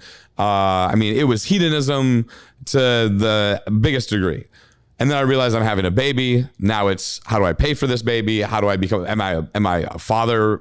Am I remotely father quality? All these things kind of hit me in the face at once, right? And I didn't change then because I didn't understand decision letter. I didn't understand Bob Proctor has a thing called committed decision versus a decision. I was making decisions. I was going to be a good father, but then I would go out and take actions that weren't aligned with that decision. So you mentioned the weight loss. Wes Watson said something to me that was basically what he said was this: if your daughter, when she got older, showed up with you, would you be impressed with you? would you be proud of that man that she showed up with? And I literally started tearing up because I thought to myself, fat piece of shit, knows everyone that is, I have successful friends flying on my friend's private jet, but I'm taking the cab back home, reasonably successful, but glass ceiling low. But even more than that, I just thought, no, I wouldn't be impressed with that man. I would say I would be upset with that guy. And still successful in like many areas that the 29-year-old version of myself deems successful. I mean, literally and metaphorically living and building the Dan Bilzerian lifestyle for him and for myself and many other characters in that way. But I realized, we'll take the weight loss. If my daughter showed up with a man who looked like me, who was the funny guy, who had all the connections, but was an obese fat fuck, that would not be okay with me. I didn't want to be the guy who picked up my daughter from school and had a belly sticking out, and more so wasn't a guy that everyone else was borderline afraid of because of just purely my physical appearance. So it was that day that I decided to show up to every event that my daughter has, soccer, violin, gymnastics, as a jacked motherfucker who every other person is borderline feared of, but then when they talk to me, doesn't have to be scared of anymore. So that was when I made a committed decision. It had to be for something other than myself. Otherwise, I would have just kept being the fat guy on the airplane. But the decision has to almost make you cry or make you so excited that there's no other option. It's life or death, air match or penthouse. I think the key that you said and almost brushed over, which I want to highlight, is it has to be for someone other than you. And I think when people ask me why I make as much money as I do, or why I am so hungry, it's not because I wasn't satiated on my first 2 fucking cars. And it's not that I wasn't satiated in my last mansion, or, at the steakhouses and the private chef and, everything. I'm satiated a long time ago. What has not been satiated is the desire to help my family more, my friends more, and also the people I care about. Like, I really think I can make a big difference in a lot of people's lives. Like, you also said something else which reminded me of something that you taught me, which made a big difference. It sounds so simple, but in 2019, you told me you should have a 30-day goal, a 60-day goal, and a 90-day goal. And I always have a 30-day goal, a 60-day goal, and a 90-day goal, no matter what. There's always a goal in my health. There's always a goal in my relationships. There's always a goal in my business. I always have a goal, no matter what, for 30, 60, 90 days from now. Sometimes I hit them, sometimes I don't, sometimes I crush them. But no matter what, I have that clarity of where I'm going. And, when you said you move different, to tie it all together for everyone, you move different when you know where you're going. Most people don't know where they're going. Boom! So they don't exactly. They're moving in circles. They're not going anywhere. When you move, you could tell everything you're doing has an intention, Like, I think the podcast strategy you have right now is extremely intelligent, because you're going to get publicity from me, from Max, from everyone you bring on this podcast. And eventually people are just going to be like, oh yeah, I know that guy. I remember that guy. Holy shit, look how he's transformed. Like, it's just it's like a caterpillar becoming a butterfly, which is exciting. It's cool to see that. And, I don't know if this is going to be the podcast now, but my birthday is coming up, end of the month. I'd like to invite you. It'd be cool to have you here. It's a formal party. It's May 25th. It's going to be at my house. But you can come stay with me. It'd be really cool to have you here. Yeah, I love it. I appreciate it. I mean, look, it's funny. I mean, I've had staff. I've had best friends, clients, you name it, rip off the content, repackage it, repurpose it. I've had, even years before that, I remember somebody who I hired to work for a dating, this is like 15 years ago, first dating offer that I ever did when I was first starting out with this. He basically, like, it was very strange, like, caused drama. The smaller the industry, the bigger the drama is just kind of the one thing.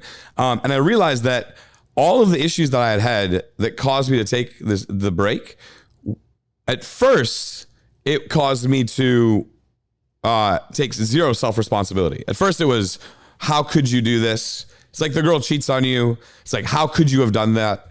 It's the client that then, the first time a client stole my content was the client who lived with me. right? It was a live-in program. And I asked him one day, I was like, wait, are you trying to have a social circle coaching business? And he was like, no, not at all. I'm having this person over for whatever reason. I mean, this guy lied and said that my condo was his condo. My concepts he literally invented. Like, very strange. But then what ended up happening is I got so furious with it that it really got to me. Then the 10th time it happened, I talked to, it didn't affect me that much. I just realized, oh, this is just cost of doing business. Is kind of what it is. Also, anyone can kind of repurpose you don't necessarily like own the information, etc. But even more so, I talked to a friend of mine, owns a massive law firm. His problems are so much greater. He's like, wait, so somebody heard what you said and then also sold that? And I was like, oh yeah, that's what happened. He's like, I have a $18 million lawsuit with the money that's owed, and I have 700 lawyers that are owed money, and we're in a net 60. I have to come up with $19 million in 3 days to basically keep the lights on. I think you'll figure out your problem. And it was like, a lot of times you have these like leveling things. And I'm like, and he looks at me, he goes, what level do you want to get to? The measure of a man is the size of his problems. And I thought to myself, again, I have kids. I want to build a business that helps literally helps. We're talking millions of people. The little issues and bumps that happen along the road, the worst thing that's ever happened to you is the worst thing that's ever happened to you. I started to realize I had to listen to men like you. I had to listen to men like my other coach in such a way where there is no problem. There is no highs or lows. Things are just what they are. Things are mindset. And then implement what I call my yearly initiative strategy. So the thing that you were talking about that I implement with my highest level branding clients, and I have a smaller version of that for all of my clients, and it's a 1-year initiative. So I set a year initiative. With what you were talking about earlier, I have a yearly mission, I have quarterly initiatives, monthly goals, weekly objectives, and daily tasks. And it all has to add up to achieving the following thing. So if you're not, for example, if you're not losing weight, your math is wrong. I have a spreadsheet with a mentor that looks exactly how I want to look, just jacked, shredded to the gills. Wears the outfits I want to, like, literally looks like I want to look. He lifts the weight I want to lift. And it's a math problem. From steps to once a week, I measure the body parts. It's like 15 different areas I measure. I weigh myself every day, and there's like a weekly weighted average. We have calories, macros, all that all of that dialed in. We just it's a trading spreadsheet. There's even like a how do you feel, like what's your hunger level, how much water do you intake, how much caffeine do you intake, nicotine if you do any nicotine.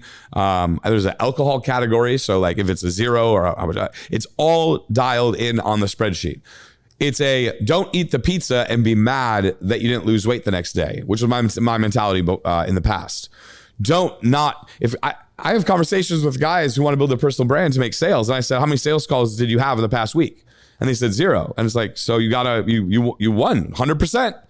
It's like, if you didn't generate the sales call, then you're not going to make that sale. Whether it's health, wealth, relationships, or higher purpose, it has to start with mindset. And then the next step has to be the daily habits that add up to achieving the actual goal of your committed decision.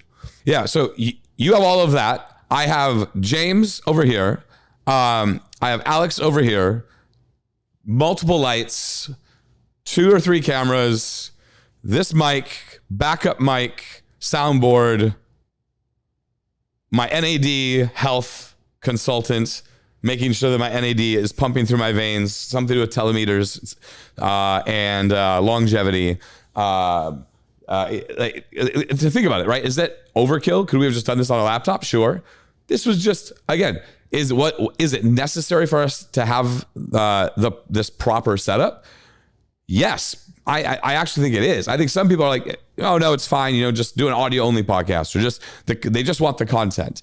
When I have this setup, I'm more engaged with talking to you. When I know the production quality, I also have this TV over here that I can see the shots, the different lighting. You have your mansion. I have my penthouse. This is going to give more value to people. I am going to speak in a way that is going to come across better because of the actual act of the setup and because of the what else. What else can I do to bring more value to this? If we're going to sit down and do this video, what else can I be doing to make this better for anybody who's watching this video? And you have the exact same mentality. The time's going to go by anyways. It's just a standard. And I think a lot of people have lower standards for themselves. They have lower standards for their podcast, and they go, I wonder why I didn't get any views. Even if this doesn't get views, at least I know that there's nothing I could have done to make it better. Like I gave it my all for it to get what it needs to have. And when people watch it, they go, that's the one thing I get on all my comments on my YouTube videos. Like, wow, this is like the most underrated channel. Why isn't this blown up yet? Marcell's on the way up, because you put in the effort. And that's the one thing, you put me in person. Like, fuck social media. You put you on stage with anyone. You put me on stage with anyone. I'm obliterating the competition. Like, you're talking about my stage presence at 21. I'm 26 in 3 weeks. My experience level and my skill set is so fucking far beyond that. I mean, when you saw me speak, it was like my 10th time ever on stage. I've done it 1,000+ times now, and the amount of hours I put in to speak, I've gotten my 10,000 hours. And maybe we're not expressing it here because I'm not in the state that I would be when I'm on a seminar, and neither are you.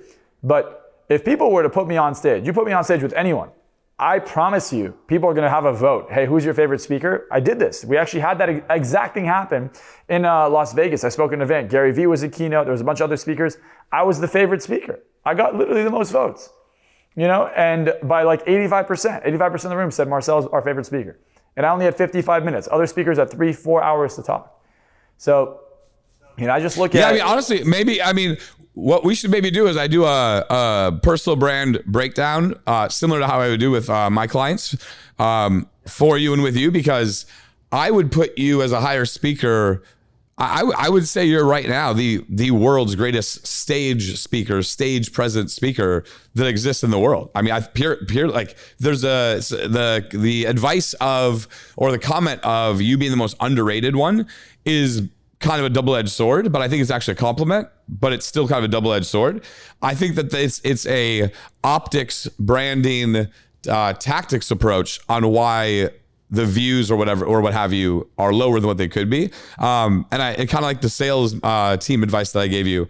It's just, I've been building personal brands for 16 years, right? So again, everyone from Iman Gaji, Gregor Gallagher, many other guys have tripled, quadrupled, 10x their revenue, 10x their following and presence from zero growth hacking type stuff. It's the narrative. It's how things tie together instead of just shitting out IG shorts or just doing things that are more random. So we could definitely talk a lot about that. You could probably help me with some mindset stuff, and I could help you anytime. You're like build my big that brother, brand a little bit further.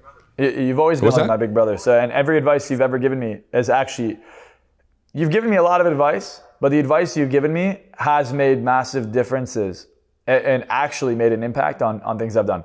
Most of the time I've ever improved was from observation. I would observe someone and then learn. So by osmosis. You are one of the few people who've given me actual tangible advice that I've immediately implemented and shifted.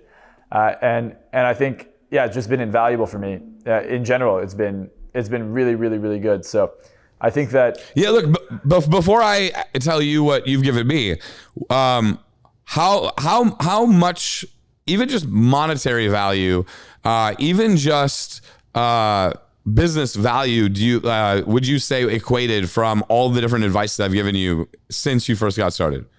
I've done over... I've seen the arc be massive. Yeah, I'll say this. People might hear something and be like, well, it didn't make me money today. But Rome wasn't built in a day. No business is built in a day, right? It takes time to implement what you said. The things that you've taught me, I haven't changed, which is obviously a strong indicator that everything you've taught me, for example, simple things. The way I structure my sales team right now is entirely based off of a conversation we had. It was I remember the phone call. It was a 28-minute and 30-second long phone call. I remember looking at it because I'm like, wow, I spoke to him for 28 minutes because I wanted to see how long it took me to get what I thought at the time was the most valuable advice I'd ever gotten on a sales team. Now, my sales skills are ridiculous. I'm amazing at closing, but I wasn't able to build a team that I could retain. And even sales now has a high churn, but the model and the structure that I have, I never had before. And for those of you watching, here's what he taught me in a nutshell. He said, you're going to have a sales manager. You're going to give them a percentage of what the whole team makes. So let's say 5%, I think is what you said at the time. I give my team my sales manager 3.5% now. But up until a certain point when it was all organic and I wasn't running paid ads, it was 5% because I had bigger margins. So it was 5%.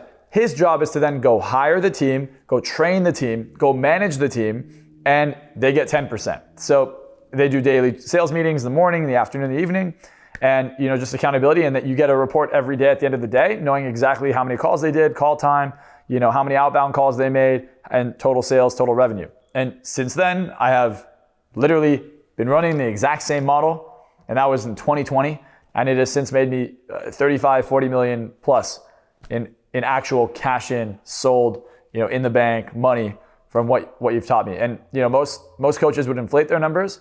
I remember the first year you taught me, I went from 700,000 because I was literally closing on my own to the next year doing 2 million. And then the year after that, I've pretty much more than doubled every year after that. So, not including seminars or anything like that, just sales team purely. Yeah. I mean, look, it's and that 28-minute phone call.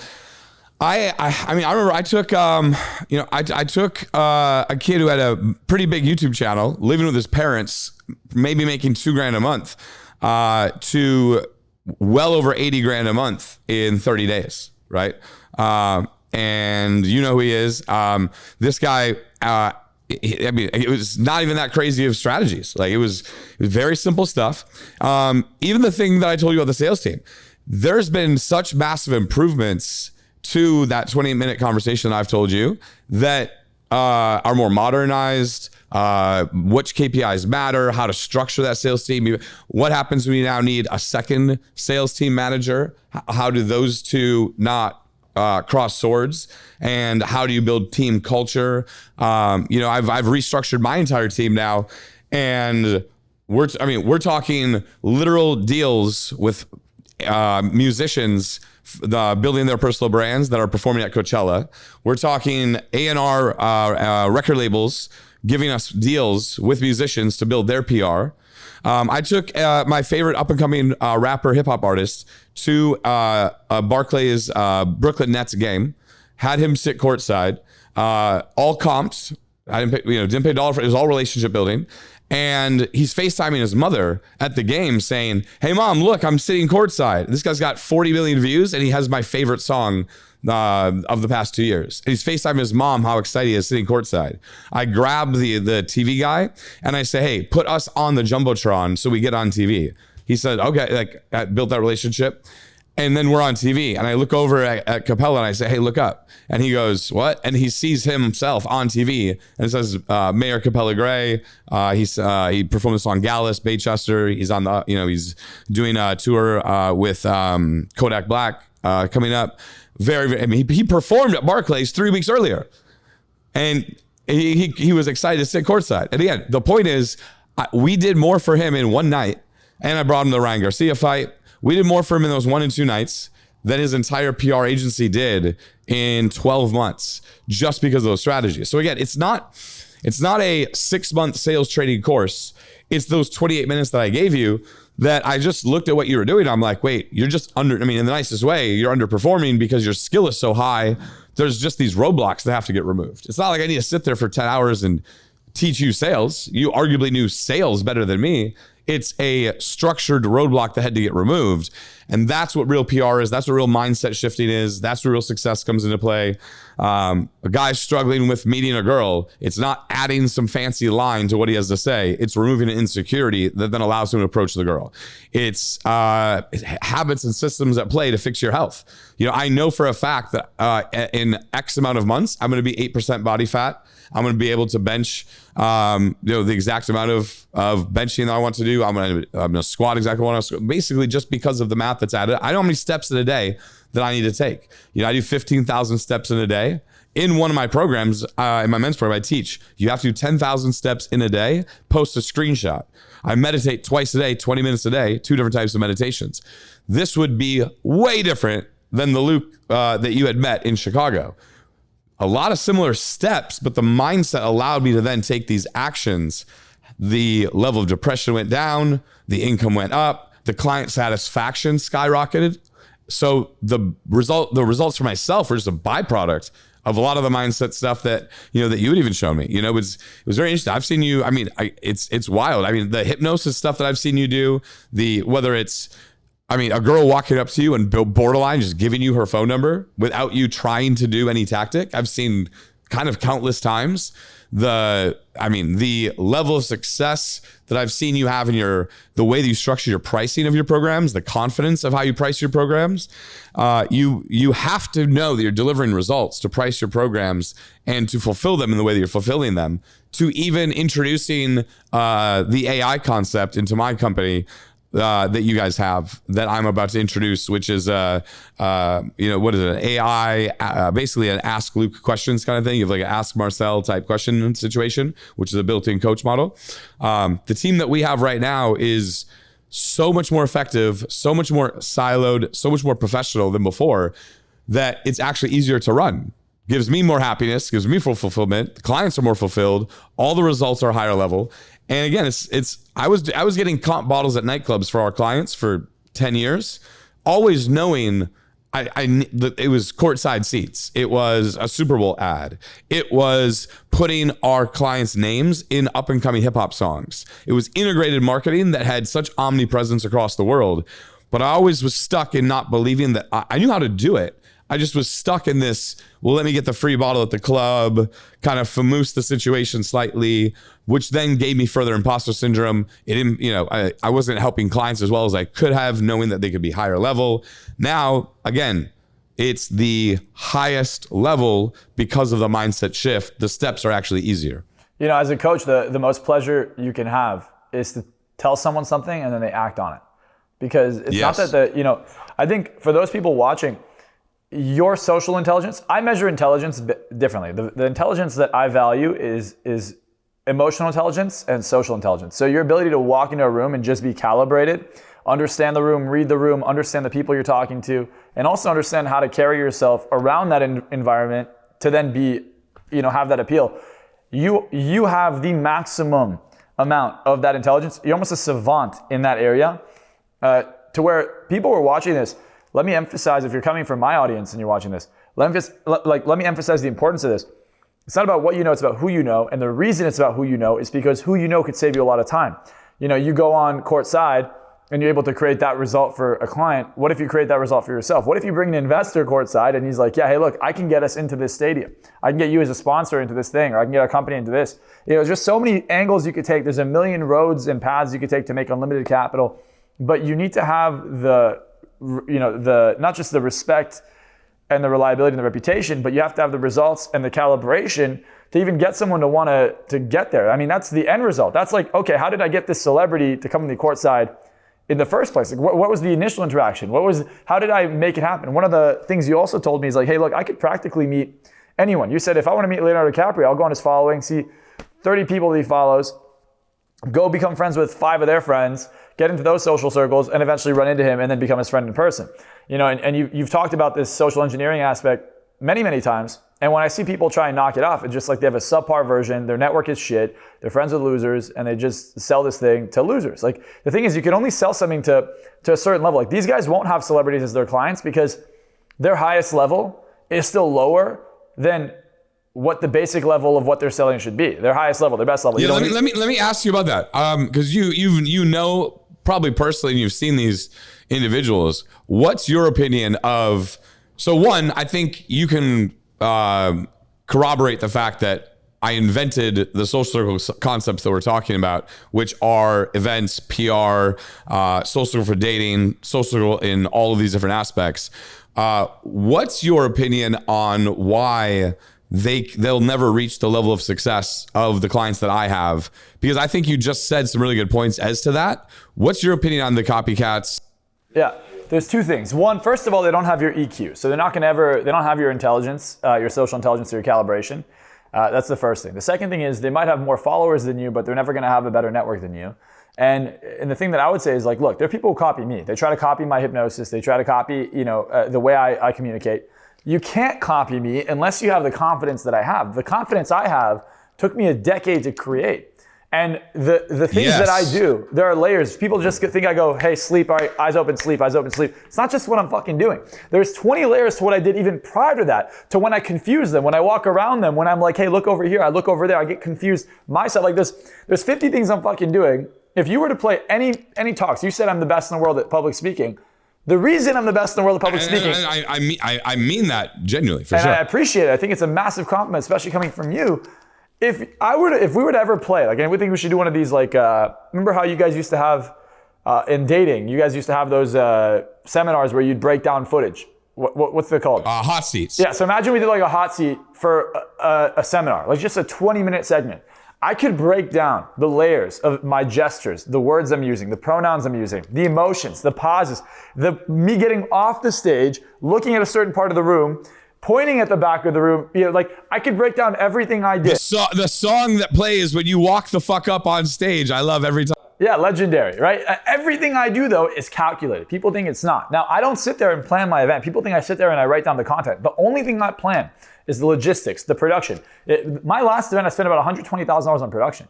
I don't know anyone else at my size spending that much on production, trying to make it, I filmed a fucking documentary. It's not out yet. I have a documentary on my last event. I'm going to use that. I'm literally going to come out with a documentary of my seminar, which I think will only, even if you're watching it 5-10 years on the line, you'll be like, damn, look at how much he's grown in 5-10 years. On top of that, it's just super strong, brand presence. But when I look at the people that copy you, it's the same way I look at the people that copy me or copy anyone. If you can't become original with the content, all they could do is regurgitate what they've heard. They're not able to actually make the connections and the dots that you haven't spoken. There's things I haven't said. I'll teach you the concepts, but there's things and dots you can't connect unless you have a certain mindset. And they might have the ability to teach the concept, but they haven't earned the mindset. They haven't earned the thoughts necessary to be able to actually implement it at the highest level. So they could play at a level and do a good job and apparently, play the role, but they're not really doing the job. And they're gonna get stuck there. You're gonna continue to evolve. Like you said, courtside, all these things. Eventually, if the network you want to be in is a celebrity side, you'll have that. And in 10 years from now, I'm curious to see how far your network has evolved and who doesn't fucking know you. But in 10 years, what are they gonna evolve to? Just having a few more girls in their social circle? They're already at 40, so they're gonna be 50-year-old guy fucking girls.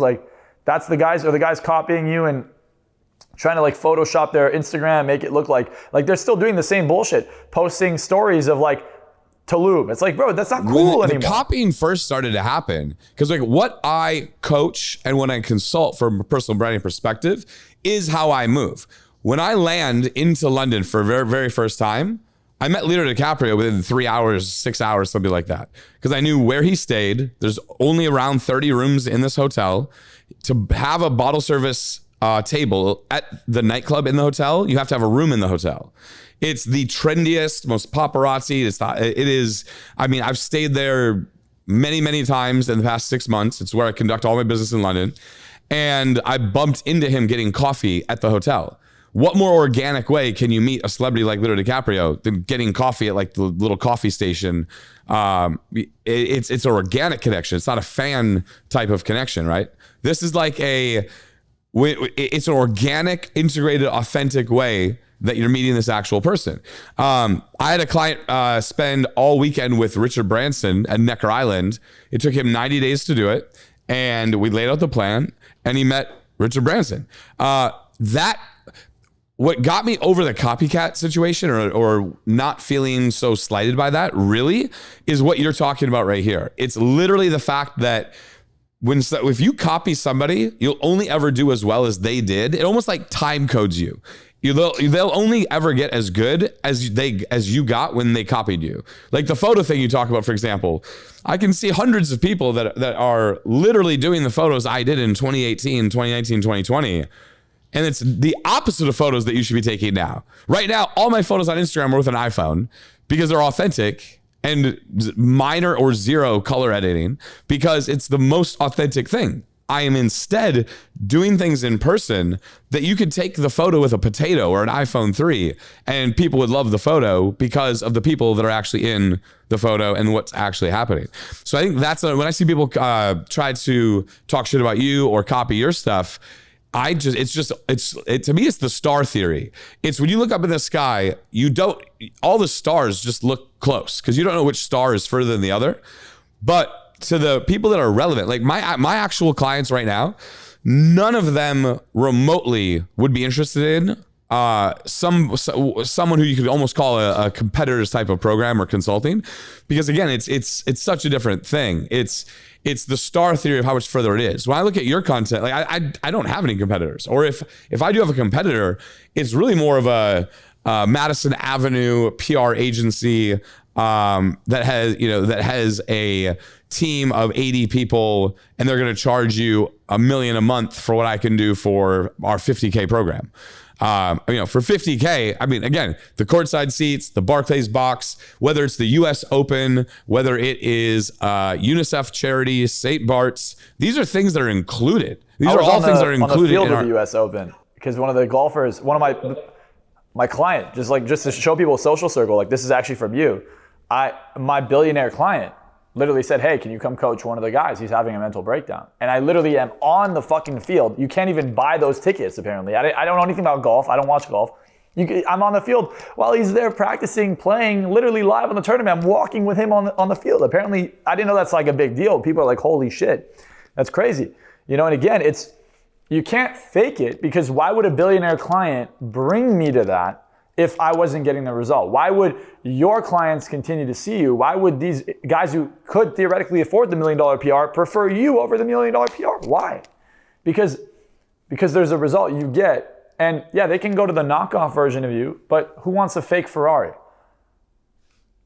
Like, it's like, okay, you can get a Corvette. Yeah, and the thing, again, the max of knockoffs towards you, it's funny because I'm like, they don't understand the why is the problem. Right? They don't understand the you use hypnosis and your deep level of mental coaching to solve the person's problem, but not always, because you understand the why. It's like I have a guy who works with me, right? This guy who works for me, great friend of mine, who I don't know if I would say had a mental breakdown, but I would say we filmed a podcast, and he is going to be doing a 90-day. He's going to be run through my platinum program, and he is going to be doing it intensively. And I want some of the highest level coaches I know to do coaching sessions with him as well, to see how far we can take him. On the podcast, he breaks down and he starts crying. And I believe you could solve, I told you at the beginning, I think you could solve a lot of the issues he's going through within a couple hours. After I told you a situation, do you remember what you told me about how long it would take? You were like 10 minutes, not a big deal. Yeah, it's 10 just minutes, a 10-minute and thing. that's just because I have to like talk to him. Like 10 minutes, including finding out what's going on all the way to where he has the breakthrough, I would say is 10 minutes max. Yeah, and look, that's why your copycats aren't even competitors. They're irrelevant, right? It's a changing lanes. It's like, for me, for example, I don't have competitors or copycats because they copied something from so many years ago each time that they don't realize that you're already to the next stage. I don't teach dating coaching at all anymore for several years. The personal branding that we teach you, if you implement it, you will have no dating problems whatsoever. You will have no inner game confidence issues whatsoever. In 90 days, follow the habits every single day. And then if you are in our one-on-one consulting, where I actually rebrand the PR of your business, right? Because we do mostly personal brands, then we do wellness and hospitality as well. If you just follow the consulting, every single client makes at least a 3, usually about 5x return on the investment within those first 90 days, just from the consulting, not even any sort of implementation. And I have case study after case study showing that. So how can that, it's what got me to get over that and almost appreciate those issues that happened in the past were literally because it got me to where I am now. What got you here won't get you there. It's the people who try to compare its social circle to this or constant to this or whatever. And it really is all, again, who does, it's interesting. When you focus so much on making yourself the 10 out of 10, from the shoes to the socks to the mentality to the health. My health protocol right now, from the tests that I do once a month, from DEXA scan, STD to cholesterol to everything you can imagine. It's not that it even matters so much. For me, it's the mindset of running myself through that process tells me that I care about myself more. So I care about my business more. I care about my clients more. So the systems are always going to improve better. Again, if I do 15,000 steps every single day, if I do my 2 meditations every single day, how is that going to make this podcast better? How is that going to help more people? How is that going to improve? And I think that's really what it is. And look, man, I'd love it. I mean, whatever else you want to talk about on this podcast is, I mean, I'm more than happy to talk about, but I think we've really smashed a lot of mindset, some history about us. You know, I fangirl over you for your mindset stuff. I watch every single short that you put out. I just started putting out shorts. So I'm glad that I was able to give you a lot of value, especially on your come up. You know, I mean, I think, you know, I think it was your 10th or 9th stage that I definitely, I introduced you on and kind of gave you that. You were a better speaker than me when I introduced you onto that stage, which forced me to level up my speaking because I didn't really have the structure to it. And I just could solve people's problems from what I was doing. And I was just doing that on stage. You had a Tony Robbins captivation. I will reach into the souls of every single, this is what I thought. When you hopped up on stage, one time when I introduced you, immediately you reached into the soul, the heart of every single person watching and captivated them the entire time. And then I was like, you know what? I need to level up my public speaking because I saw that. So the fact that we've helped each other and known each other as long as we have, I love. You know, I was going to ask you, because anyone who's gotten to this point of the podcast, I feel like, you know, I want them to understand that although I'm the coach's coach, right? Like I'm the guy coaching coaching coaches, I'm coaching people, I'm coaching the entrepreneurs, I'm coaching the billionaires, celebrities, you're doing the same. I still like getting coached. People think oftentimes you get to a certain level and you don't want to keep learning, keep growing. I think it's ignorant. I think the older you get, the more success you have, the more you should invest in yourself. I mean, you even expressed how you went to spiritual coaches, you've done all this and it turned your life around, and you can physically see how it's turned your life around. I'm so proud of how you look. Like every time I see you on Instagram, that's my reaction. I'm like, holy fuck, looks fucking good. You know, it's just like literally from the last time I saw you to now, it's like, you keep looking better. And I just saw you a couple months ago. So to me, it just, you know, and even there, you're like down another 15, 20 pounds. It's just like, how does he keep doing it? It's crazy, you know? And it makes me think about it's clarity, vision, decision. It's clarity, vision, decision, right? Like I 2 years ago, it was arrested, overdose, not knowing what country I'm waking up in, seizure, woke up in the hospital, blood all over my face, no phone, two airplane seat belts because my fat ass couldn't have the one seat belt. Like we're talking, I mean, couldn't walk up the stairs, couldn't do a pull up, I couldn't hang from the bar, and crying myself to sleep every night.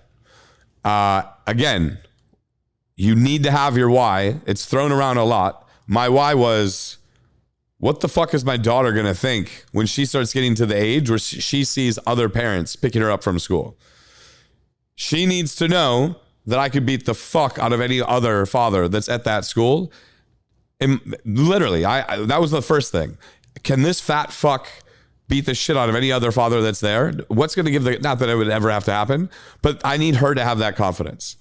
I need her to have the confidence knowing that I never show the weak. My daughter's seen me tear up one time. Not saying that that's always necessarily a bad thing to show emotion, but the measure, in my opinion, the measure of a man is in his emotional regulation, right? The more emotionally regulated he is. Once I fixed my mindset, the habits and the task list became clear. And every single day at night, I get a task list from my assistant now, which is literally what I need to do every single hour of each day, or of that day rather. And we discussed it the day before. And now every single thing on that list has to equal my weekly objectives, my monthly goals, and it just improves and improves and improves. You can achieve whatever goal it is that you're after. I would recommend, the last time I say on this podcast is, men need a BHAG, a big, hairy, audacious goal. It's a lot easier for me to get courtside seats for every fucking game than it is to get one seat in the nosebleeds. Because who's going to give you a free $200 ticket? The courtside seats, there's arbitrages that can kind of come at play, and there's different ways you can let's say you can generate the funds to then purchase them, use them for other. I mean, there's so many different ways. With you have so many big, hairy, audacious fucking goals that it's a much more straightforward process. Team is more motivated. Jack is more motivated. They want to be a part of something big. And I was gonna say, when you said the come up, I was like, I feel like I'm still on the come up, right? I don't feel like I'm even close to where I'm at. And what I was gonna say is, I was gonna respond to what you were gonna say, and I was gonna ask you a question, I guess, to wrap up the podcast. It's, emotional intelligence has two layers: the layer of understanding what other people want, and the layer of understanding your own emotions and being able to regulate your thoughts. The hair is getting pulled out your arm, huh? Right? So emotional regulation really is, can I control how I feel, and can I control how others around me feel? That is what it means to really be a fucking man. That's what it means to be a leader. If you can control your environment because you're such a good leader, even in times of stress, even in times of chaos, you're able to make everyone around you look up to you and say, okay, hey, guys, we're good. Like, it's fine. We'll be fine because you're emotionally regulated, you're composed, and just have direction. This is what we're gonna do. Here's the decision. Here's what needs to happen, right? That I think is the best mindset to aspire to and work towards. And every time there's a problem, you're building that muscle. Every time I've had massive stress, I look at those problems now and they're minuscule compared to what I feel like I can take on now. And, completely. I was gonna ask you, as someone who's known me from the beginning and knows me better than anyone, and you're probably, in my opinion, the best in the world at really kind of seeing how to optically, how to make things look. You're really good at fucking optics. What would you say, and I know we've had the conversation, but if anyone got to this point of the podcast and there was a piece of advice you'd give me and you'd give them, what would the advice be on what you think I could do to kind of just immediately scale up the brand? If you are open to it, I have a full process for our personal brands where we run them through a full personal branding audit. And whether you are doing 10K a month, 100K a month, $1 million a month or more, and we've had clients at every single one of these levels, I will run you through the full audit. It's myself, my assistant. It's a questionnaire, and it is a full audit of what the brand is from a staffing perspective, an online reputation and optics perspective, a revenue perspective, and an offer perspective. And out of that audit, you will receive, it's about a 5-page PDF, which literally will, the math alone from that will tell you which areas you're deficient in and which areas that you're proficient in, and then where the biggest needle movers are. So if you're down for that, I'll text you after this and I can run you through that. It's really, really absolutely fire auditing process. It's not a 30-minute sales call kind of. When I say audit, it's not some bullshit audit. I just ran through a guy an audit with somebody, 27,000 followers. He's got 27,000 followers. He wants to be the next Vegas Dave, who I got Dave up to $2.2 million a month with no staff and no paid traffic, all through brand. And again, this guy's got 27,000 followers. I told him, look, you are a 2 out of 10 in these 8 ways, and you're 9 out of 10 in this one way. If you follow exactly what I say, and I'll lay out the plan ahead of time, you will get to $1 million a month with no paid ads within about 11 or 12 months. Because I already did it with somebody else. Like the steps, I already made some fuck ups with, and some fuck ups and a lot of successes with this other brand, same niche. So what I would say is what we really should do is do a full audit of optics, schedule, everything. Biggest thing though that I would say, so that's really what we should do. If you're open to it, text me after. But if you were to say, what's the number one thing, someone's watching this podcast and they're hearing what I would say for you that you should do for your brand is it's the story arc. For you, the one thing I would say can be confusing because of the way that you've gone about it is this story arc of what your offer is, where it was, and where it's headed. Because even knowing you well, I don't know how much of it is hypnosis. I don't know what necessarily the problem is that you're solving, other than if someone hears you speak in person, they're definitely buying. They know that they want the special sauce. They want Marcell in their life. They need it.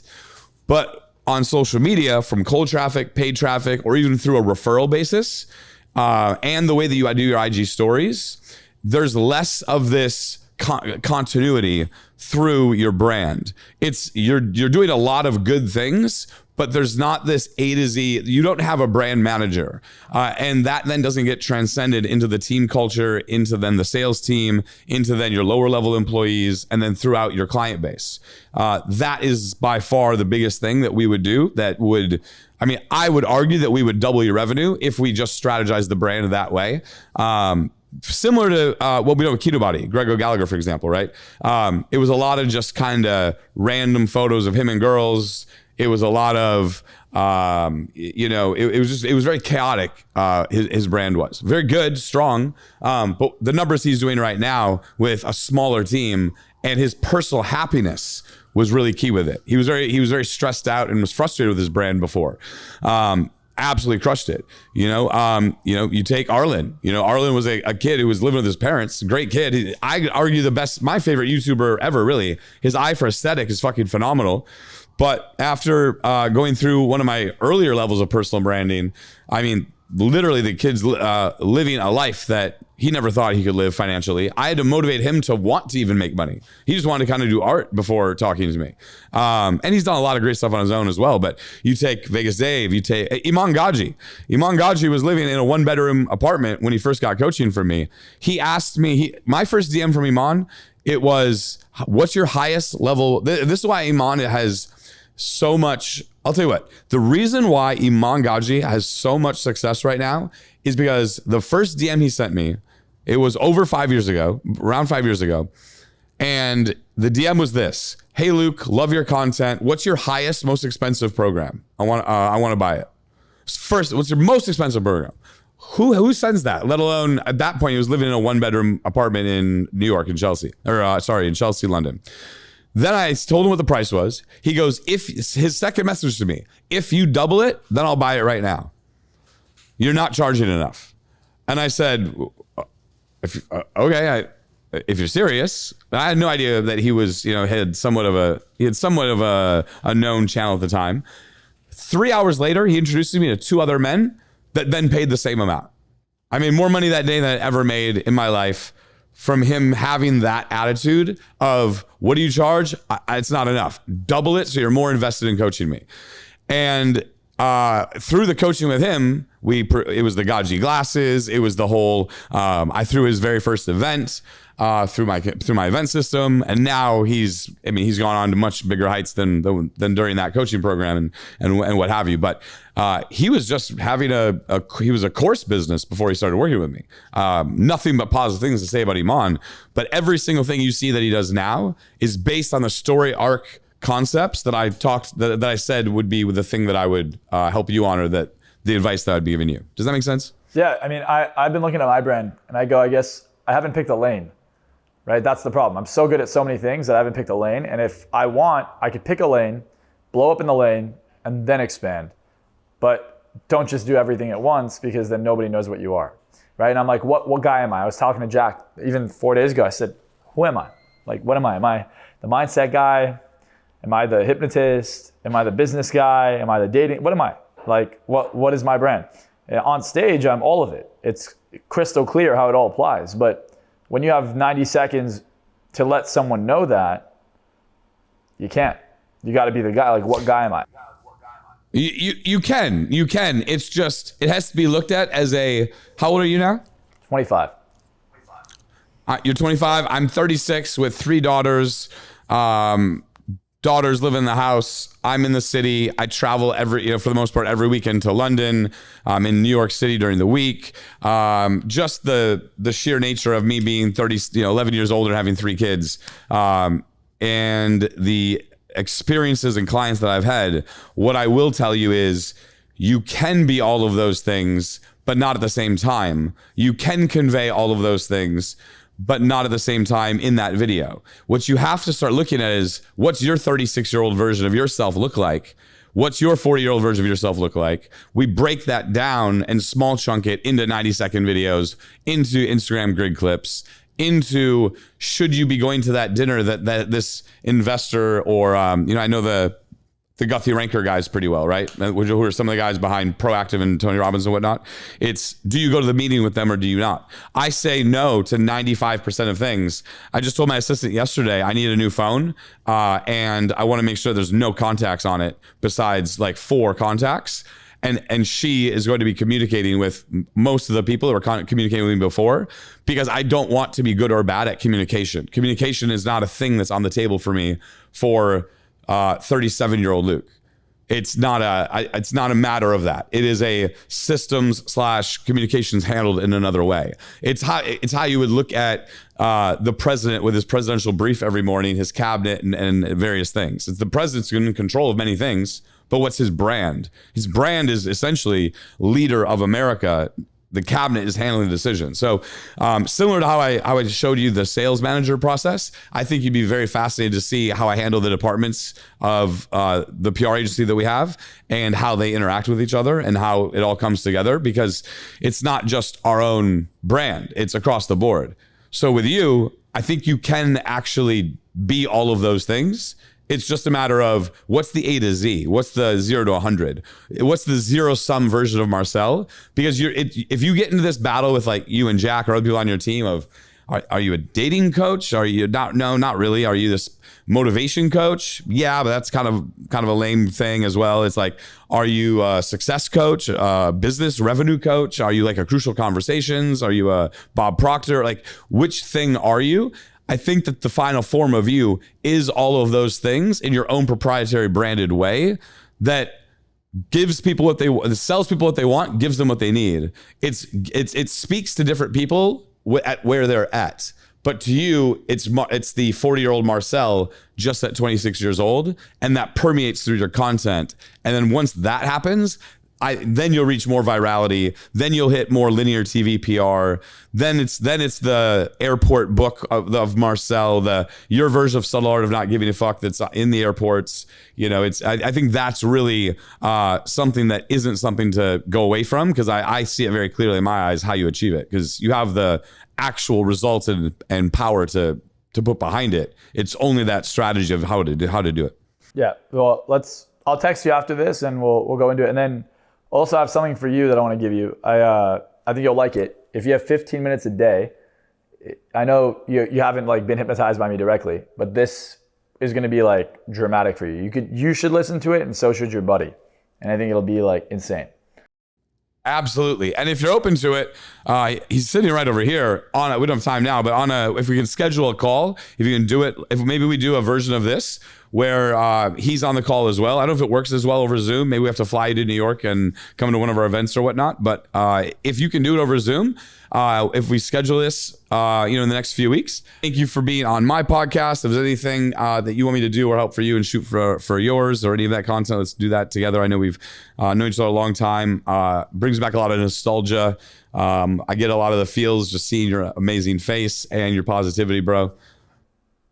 Well, I appreciate you having me on. This is fun. This is the longest podcast I ever did, but it's also the most fun one. So it could have been 30 minutes, but this could have been 4 hours. I literally have no idea talking to somebody at this point. It just flew by for me. Yeah, I mean, for me too. I'm engaged the entire time. It takes, but again, I love listening to you, and a lot of people don't know this, but I also feel like you've coached me a lot. So, I do look at it that way, and I appreciate all the advice and the time. And it's kind of, to me, it's kind of like although I might look like I am doing well, but I might look like a certain way, I still view you as, that coach. So I still look up to you. I still value advice. Whatever you say, I won't even question. I'll just do it.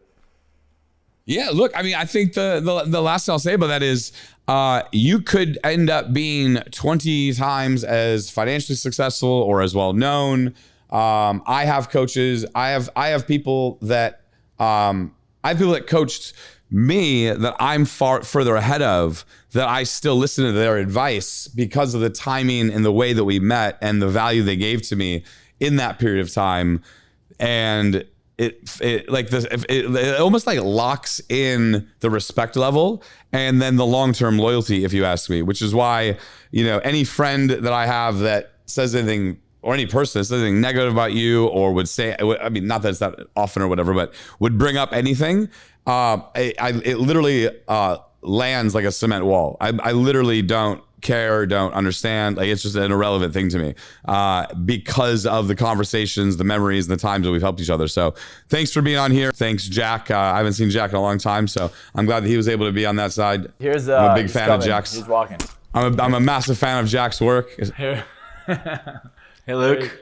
You know, you're looking good. You got a fresh cut. How have you been, buddy? You're looking so good, bro. And he's congrats. You know, Look at that. Fucking go, baby. I can't believe it. Awesome. It's been like a couple of years I haven't seen you, bro. Congrats. Doesn't he look like a model? Thanks, now? bro. I just, Yeah, he looks so good. You look amazing, bro. And Jack's losing weight too. Jack's married. He's gonna start pumping out a kid soon. I've played that game several times, so I highly recommend having children. I'm shooting for a lot for more, so we'll let's see what we can do. We're gonna build a personal development army one way or another, guys. I'll bring them to New York when I come out, and we'll all hang out. Let's all hang out. You guys can come and check out the place. We'll shoot some content. I got a spot you guys can crash at too if you need, and then we'll go to some nice dinner, and we'll change some lives here in New York. Maybe do a little seminar. Awesome, bro. I love you. Thank you for having me. All right, appreciate you guys.